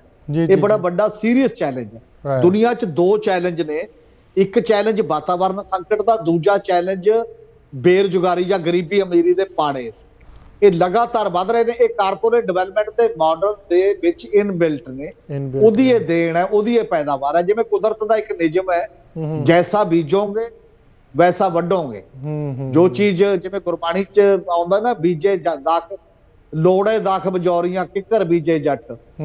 ਜੇ ਬੀਜਦੇ ਕੁਛ ਹੋਰ ਤਾਂ ਉਹਨੂੰ ਹੋਰ ਨਹੀਂ ਕੁਝ ਲੱਗਣਾ, ਤੇ ਜੋ ਕੁਝ ਬੀਜਿਆ ਜਾਂਦਾ ਉਹੀ ਵੱਢਣਾ ਪਏਗਾ। ਇਸੇ ਕਰਕੇ ਕਾਰਪੋਰੇਟ ਇਸ ਡਿਵੈਲਪਮੈਂਟ ਦੇ ਮਾਡਲ ਨੂੰ ਚੈਲੰਜ ਕਰਨ ਦਾ ਜਿਹੜਾ ਦੂਜਾ ਤਰੀਕਾ ਆਇਆ ਕਿ ਨਹੀਂ ਇਹ ਠੀਕ ਨਹੀਂ ਹੈ, ਇਹਦੇ ਨਾਲ ਦੁਨੀਆ ਦੇ ਸਾਰੇ ਲੋਕਾਂ ਦੇ ਵਿੱਚ ਇਹ ਗੱਲ ਨਹੀਂ ਜਾ ਰਹੀ, ਲੋਕਾਂ ਨੂੰ ਬਣਦਾ ਹਿੱਸਾ ਨਹੀਂ ਮਿਲ ਰਿਹਾ। ਔਰ ਆਹ ਕੋਵਿਡ ਦੇ ਦੌਰਾਨ ਹੀ ਤੁਸੀਂ ਦੇਖੋ ਕਿਸ ਲੈਵਲ ਦੀਆਂ ਚੀਜ਼ਾਂ 'ਚ ਫਰਕ ਪਿਆ। ਕਿਸ ਲੈਵਲ ਦੀ? ਕੋਵਿਡ ਦੇ ਦੌਰਾਨ ਜੇ ਇੱਥੇ ਮੈਂ ਭਾਰਤ ਦੀ ਗੱਲ ਕਰਾਂ ਤਾਂ 11 ਘਰਾਣੇ ਨੇ ਕਾਰਪੋਰੇਟ ਜਿਨ੍ਹਾਂ ਨੂੰ ਇੰਨਾ ਮੁਨਾਫਾ ਹੋ ਚੁੱਕਿਆ ਹੈ ਕਿ ਉਹ ਇਕੱਲੇ ਮੁਨਾਫੇ ਨਾਲ 10 ਸਾਲ ਦਾ ਹੈਲਥ ਬਜਟ ਚਲਾਇਆ ਜਾ ਸਕਦਾ ਕੰਟਰੀ ਦਾ, 10 ਸਾਲ ਤੱਕ ਫ੍ਰੀ। ਵਾਓ, ਇੰਨਾ ਮੁਨਾਫਾ ਕੇਵਲ ਇਹ ਮਤਲਬ 1.5 ਸਾਲ ਚ ਹੋਇਆ ਕੋਵਿਡ ਦੇ ਦੌਰਾਨ। ਦੂਜੇ ਪਾਸੇ 24% ਆਬਾਦੀ ਦੀ ਆਮਦਨ ਘਟ ਕੇ 3000 ਰੁਪਏ ਮਹੀਨੇ ਤੇ ਆ। ਮੈਂ ਇੱਕ ਸੌਖੇ ਸ਼ਬਦਾਂ ਦੇ ਵਿੱਚ ਸਾਡੇ ਦਰਸ਼ਕਾਂ ਨੂੰ ਦੱਸਦਾ ਕਿ ਤੁਸੀਂ ਦੱਸਿਆ ਕਿ 11 ਘਰਾਣੇ ਨੇ, ਉਹਨਾਂ ਨੇ ਇੰਨਾ ਪੈਸਾ ਕਮਾ ਲਿਆ ਕਿ ਉਹ ਪੂਰਾ ਹੈਲਥ ਸਿਸਟਮ 10 ਸਾਲਾਂ ਤਾਈਂ 12 ਸਾਲਾਂ ਤਾਈਂ ਚਲਾ ਸਕਦੇ, ਲੋਕਾਂ ਨੂੰ ਹੈਲਥ ਜਿਹੜੇ ਰਿਸੋਰਸਿਸ ਆ ਪ੍ਰੋਵਾਈਡ ਕਰ ਸਕਦੇ ਆ। ਪਰ ਕਰੂਗਾ ਕੌਣ ਪੈਸੇ ਨੂੰ ਛੱਡਦਾ? ਦੂਜੀ ਗੱਲ ਆਪਾਂ ਇਹ ਗੱਲ ਕਰਦੇ ਹਾਂ ਕਿ ਜੇ ਉਹ ਵੱਡੇ ਇਸ ਕੋਵਿਡ ਦੇ ਦੌਰਾਨ ਉਹ ਚੀਜ਼ ਲਾਗੂ ਹੋ ਜਾਂਦੀ ਤੇ ਉਹ ਜਿਹੜਾ ਪੁਰਾਣਾ ਸਾਡਾ ਦੇਸੀ ਰਿਸ਼ਤੇ ਹੁੰਦੇ ਸੀਗੇ, ਮੈਂ ਵੀ 2020 ਚ ਸਟਕ ਹੋ ਗਿਆ ਸੀ। ਤੇ ਜਿਵੇਂ ਉੱਥੇ ਦੇਖਿਆ ਕਿ ਜੇ ਸਾਡੇ 3 ਨੌਕਰ ਆ ਜਾਂ 4 ਨੌਕਰ ਆ, ਉਹਨਾਂ ਨੂੰ ਕਿਹਾ ਸੀਗਾ ਵੀ ਤੁਸੀਂ ਕਿਤੇ ਨਹੀਂ ਜਾਣਾ, ਦਾਲ ਫੁਲਕਾ ਆਪਣੇ ਕੋਲ ਹੈਗਾ, ਕਣਕ ਘਰੇ ਪਈ ਹੈ, ਦਾਲ ਆਪਾਂ ਸਬਜ਼ੀ ਖੇਤਾਂ 'ਚ ਉਗਾਉਣੀ ਹੈ, ਬਾਹਰ ਨਾ ਨਿਕਲੋ, ਬਿਮਾਰੀ ਦਾ ਡਰ ਹੈ, ਕਿਤੇ ਤੁਸੀਂ ਆਪਦੇ ਵਾਪਸ ਦੇਸ਼ ਬਿਹਾਰ ਜਾਂ ਝਾਰਖੰਡ ਨਹੀਂ ਜਾਣਾ ਕਿਤੇ ਵੀ। ਉਹ ਕਾਰਪੋਰੇਟ ਘਰਾਣੇ ਨਹੀਂ ਕਰਨਗੇ, ਉਹਨਾਂ ਨੂੰ ਵਿਚਾਰਿਆਂ ਨੂੰ ਫਿਰ ਸੜਕ 'ਤੇ ਆਉਣਾ ਪਊਗਾ। ਰਾਈਟ, ਇਹ ਫਰਕ ਆ ਥੋੜ੍ਹਾ ਜਿਹਾ ਜੋ ਮੈਂ ਦਰਸ਼ਕਾਂ ਨੂੰ ਸਮਝਾ ਸਕਦਾ ਹਾਂ। ਹਮੀਰ ਸਿੰਘ ਜੀ, ਤੁਸੀਂ ਬਹੁਤ ਸੋਹਣਾ, ਜੇ ਆਪਾਂ ਕਾਰਪੋਰੇਟ ਡਿਵੈਲਪਮੈਂਟ ਮਾਡਲ 'ਤੇ ਚੱਲੀਏ ਤਾਂ ਪੂਰਾ ਇੱਕ ਦਿਨ ਪ੍ਰੋਗਰਾਮ ਰੱਖਾਂਗੇ ਇਹਦੇ ਉੱਤੇ, ਅਤੇ ਹੋਰ ਬਹੁਤ ਕਮੀਆਂ ਪੇਸ਼ੀਆਂ ਨੇ, ਕੁਝ ਫਾਇਦੇ ਵੀ ਨੇ ਜਿਹੜੇ ਲੋਕਾਂ ਦੇ ਸਾਹਮਣੇ ਰੱਖਾਂਗੇ। ਆਪਣੇ ਕੋਲ 2-3 ਮਿੰਟ ਨੇ। ਮੈਨੂੰ ਨਾ ਇੱਕ ਤਾਜ਼ੀ ਖਬਰ ਉੱਭਰ ਕੇ ਆਈ ਹੈ। ਕਈ ਵੱਡੇ ਨੇਤਾ ਜਿਹੜੇ ਮਮਤਾ ਬੈਨਰਜੀ ਨੂੰ ਅੱਜ ਹੁਣੇ ਮਿਲੇ ਨੇ, ਖਾਸ ਕਰਕੇ ਜੇ ਸਾਡੇ ਲੋਕਲ ਉਧਰ ਦੀ ਗੱਲ ਕਰੀਏ, ਗੰਗਾਨਗਰ ਹਨੂੰਮਾਨਗੜ੍ਹ ਦੀ, ਜਾਂ ਸਿਰਸਾ ਡਿਸਟ੍ਰਿਕਟ ਦਾ ਇੱਕ ਪੁਰਾਣਾ ਕਾਂਗਰਸੀ ਨੇਤਾ ਹੁੰਦਾ ਸੀਗਾ ਜਿਹੜਾ ਹਰਿਆਣਾ ਕਾਂਗਰਸ ਕਮੇਟੀ ਦਾ ਪ੍ਰਧਾਨ ਵੀ ਰਿਹਾ, ਸ਼ਾਇਦ ਅਸ਼ੋਕ ਤੰਵਰ, ਉਹ ਵੀ ਮਮਤਾ ਬੈਨਰਜੀ ਦੀ ਜਿਹੜੀ ਤ੍ਰਿਣਮੂਲ ਕਾਂਗਰਸ ਹੈ ਉਹਨੂੰ ਮਿਲਿਆ। ਤੁਹਾਨੂੰ ਲੱਗਦਾ ਕਿ ਇੱਕ ਨੈਸ਼ਨਲ ਲੈਵਲ 'ਤੇ ਮਮਤਾ ਬੈਨਰਜੀ ਇੱਕ ਬਹੁਤ ਵੱਡਾ ਇਕੱਠ ਕਰ ਰਹੀ ਹੈ ਅਤੇ ਕੋਈ ਕਿਤੇ ਨਾ ਕਿਤੇ ਕੋਈ ਚੁਣੌਤੀ ਦੇ ਸਕਦੀ ਹੈ ਇਹਨਾਂ ਨੂੰ, ਭਾਰਤੀ ਜਨਤਾ ਪਾਰਟੀ ਨੂੰ? ਆਪਣੇ ਕੋਲ 2 ਮਿੰਟਾਂ ਦਾ ਹੀ ਵਕਫਾ ਹੈ ਜੀ। ਦੇਖੋ, 2 ਗੱਲਾਂ ਨੇ। ਉਹਨੇ ਇੱਕ ਗੱਲ ਤਾਂ ਸਾਬਤ ਕੀਤੀ ਹੈ, ਉਹਨੇ ਬੰਗਾਲ 'ਚ ਚੁਣੌਤੀ ਦਿੱਤੀ ਹੈ, ਔਰ ਜਿਸ ਦਬੰਗੀ ਨਾਲ ਉਹ ਲੜੀ ਹੈ ਉਹਦੇ ਕਾਇਲ ਤਾਂ ਦੇਸ਼ ਦੇ ਵਿੱਚ ਲੋਕ ਹੋਏ ਨੇ ਕਿ ਜਿਸ ਤਰੀਕੇ ਨਾਲ ਉਹਨੇ ਮੁਕਾਬਲਾ ਕੀਤਾ ਹੈ, ਦੇਸ਼ 'ਚ ਹੋਰ ਕੋਈ ਲੀਡਰ ਇਹੋ ਜਿਹਾ ਨਹੀਂ ਉੱਭਰ ਸਕਿਆ ਇਸ ਸਮੇਂ ਦੌਰਾਨ। ਤੇ ਫਿਰ ਉਹਨੇ ਚਿੱਠੀ ਵੀ ਲਿਖੀ ਸਾਰੀਆਂ ਆਪੋਜੀਸ਼ਨ ਧਿਰਾਂ ਨੂੰ ਕਿ ਇਕੱਠੇ ਹੋ ਕੇ ਲੜਨ ਦੀ ਲੋੜ ਹੈ, ਲੀਡਰ ਕੋਈ ਵੀ ਬਣ ਜਾਓ। ਵੈਸੇ ਤਾਂ ਸਮੂਹਿਕ ਲੀਡਰਸ਼ਿਪ ਮਰਜ ਹੋ ਜੇ 10 ਲੀਡਰ ਵੀ ਮੂਹਰੇ ਲੱਗੇ ਹੋਣ ਤਾਂ ਵੀ ਕੋਈ ਗੱਲ ਨਹੀਂ। ਕਿਸਾਨ ਮੋਰਚਾ ਆਪਣੇ ਸਾਹਮਣੇ ਹੈ, 32 ਲੀਡਰਸ਼ਿਪ ਦੇ 32 ਵੱਖ-ਵੱਖ ਵਿਚਾਰਾਂ ਵਾਲੀਆਂ ਇਕੱਠੀਆਂ ਹੋ ਗਈਆਂ। 32 ਇਕੱਲੀ ਪੰਜਾਬ ਦੀ ਸੀ, ਬਾਕੀ ਹੋਰ ਕਿੰਨੀਆਂ ਸੀ? ਹਾਂ, ਬਾਕੀ ਤਾਂ 400-500 ਸੀ ਓਵਰਆਲ, 40 ਤਾਂ ਘੱਟੋ ਘੱਟ ਸੰਯੁਕਤ ਮੋਰਚੇ ਦੀਆਂ ਸੀ। ਜੀ। ਤੇ ਇਸ ਤਰੀਕੇ ਨਾਲ ਉਹਦੀ ਪ੍ਰਪੋਜ਼ਲ ਦੇ ਵਿੱਚ ਦਮ ਹੈਗਾ, ਉਹਦੀ ਭਰੋਸੇਯੋਗਤਾ ਬਣੀ ਹੋਈ ਹੈ। ਤੇ ਜੇ ਇਸ ਤਰੀਕੇ ਦਾ ਉਹ ਮੈਨੂੰ ਲੱਗਦਾ 24 ਨੂੰ ਸਾਹਮਣੇ ਰੱਖ ਕੇ ਚੱਲ ਰਹੀ ਹੈ, ਤੇ ਮੈਨੂੰ ਲੱਗਦਾ ਕਿ ਪੰਜਾਬ ਔਰ ਹੋਰ ਖੇਤਰੀ ਪਾਰਟੀਆਂ, ਹੋਰਾਂ ਸੂਬਿਆਂ ਦੀਆਂ ਜਾਂ ਵੱਖ-ਵੱਖ ਪਾਰਟੀਆਂ, ਉਹ ਕੋਈ ਏਜੰਡਾ ਬਣਾਉਣ, ਏਜੰਡੇ ਤੇ ਸਹਿਮਤੀ ਕਰਨ ਤਾਂ ਕੋਈ ਕਾਰਨ ਨਹੀਂ ਹੈ ਕਿ ਕਾਊਂਟਰ ਨਾ ਕੀਤਾ ਜਾਏ। ਉਹਨੇ ਇੱਕ ਗੱਲ ਦੱਸਤੀ ਹੈ ਕਿ ਜੇ ਲੜਿਆ ਜਾਏ ਆਪਣੇ ਵਿਚਾਰ ਤੇ ਧੜੱਲੇ ਨਾਲ ਤਾਂ ਇਹ ਨਾਮੁਮਕਿਨ ਕੰਮ ਨਹੀਂ ਹੈ ਕਿ ਇਹ ਹਰਾਇਆ ਨਹੀਂ ਜਾ ਸਕਦਾ। ਜਿਹੜਾ ਇੱਕ ਪਹਿਲਾਂ ਲੱਗਦਾ ਸੀ ਨਾ, ਮੋਦੀ ਹੈ ਤਾਂ ਮੁਮਕਿਨ ਹੈ, ਹਰਾਇਆ ਨਹੀਂ ਜਾ ਸਕਦਾ, ਜਾਂ ਇੱਕ ਇਸ ਲੈਵਲ ਦੀ ਗੱਲ ਸੀ, ਇਹਨੂੰ ਕਾਊਂਟਰ ਕੀਤਾ ਬਿਲਕੁਲ। ਹਾਲਾਂਕਿ ਇਹ ਅਜੇ ਸਪਲਿੰਟਰ ਗਰੁੱਪਾਂ ਦੇ ਬੰਦੇ ਜਾ ਰਹੇ ਨੇ ਜਿਹੜੇ ਕਾਂਗਰਸ ਚੋਂ ਨਿਕਲੇ ਨੇ ਜਾਂ ਕਾਂਗਰਸ ਤੋਂ ਨਾਰਾਜ਼ ਨੇ, ਪਰ ਮੈਨੂੰ ਲੱਗਦਾ ਕਿ ਸਮੁੱਚੀਆਂ ਧਿਰਾਂ ਨੂੰ ਹੀ ਜਾਣਾ ਪਏਗਾ ਜੇਕਰ ਇਕੱਠੇ ਇੱਕ ਪਲੇਟਫਾਰਮ ਤੇ ਆਉਣਾ ਪਏ। ਜੀ ਹਮੀਰ ਸਿੰਘ ਜੀ, ਵਕਤ ਇਜਾਜ਼ਤ ਨਹੀਂ ਦੇ ਰਿਹਾ। ਉਹ ਖਬਰ ਤਾਂ ਕੰਵਰ ਸੰਧੂ ਦੀ ਵੀ ਹੁਣੀ ਨਿਕਲ ਕੇ ਆਈ ਹੈ, ਪਰ ਆਪਾਂ ਫਿਰ ਕਿਸ ਦਿਨ ਡਿਸਕਸ਼ਨ ਕਰਾਂਗੇ। ਖਾਸ ਕਰਕੇ ਆ ਜਿਹੜਾ ਤੁਸੀਂ ਪੰਚਾਇਤੀ ਰਾਜ ਤੇ ਗ੍ਰਾਮ ਸਭਾਵਾਂ ਦਾ ਜਿਹੜਾ ਐਕਸਪਲੇਨੇਸ਼ਨ ਦਿੱਤੀ, ਲੋਕਾਂ ਦੇ ਕਈ ਵਲਵਲੇ ਸੀ ਉਹ ਕੱਢੇ, ਤੁਸੀਂ ਟਾਈਮ ਕੱਢਿਆ, ਤੁਹਾਡਾ ਬਹੁਤ ਬਹੁਤ ਧੰਨਵਾਦ ਜੀ। ਸ਼ੁਕਰੀਆ। ਦਰਸ਼ਕੋ, ਇਹ ਸਨ ਸੀਨੀਅਰ ਜਰਨਲਿਸਟ ਹਮੀਰ ਸਿੰਘ ਜੀ। ਬਹੁਤ ਸੋਹਣਾ ਐਲੈਬੋਰੇਟ ਕੀਤਾ ਹਰ ਮੁੱਦੇ ਤੇ। ਅੱਜ ਵਕਤ ਇਜਾਜ਼ਤ ਨਹੀਂ ਦੇ ਰਿਹਾ, ਆਪਣਾ ਪੂਰਾ ਖਿਆਲ ਰੱਖਣਾ। ਮੈਨੂੰ ਗੁਰਲਾਲ ਨੂੰ ਦਿਓ ਇਜਾਜ਼ਤ। ਮੇਰੇ ਵੱਲੋਂ ਤੁਹਾਨੂੰ ਸਾਰਿਆਂ ਨੂੰ ਪਿਆਰ ਭਰੀ ਸਤਿ ਸ਼੍ਰੀ ਅਕਾਲ।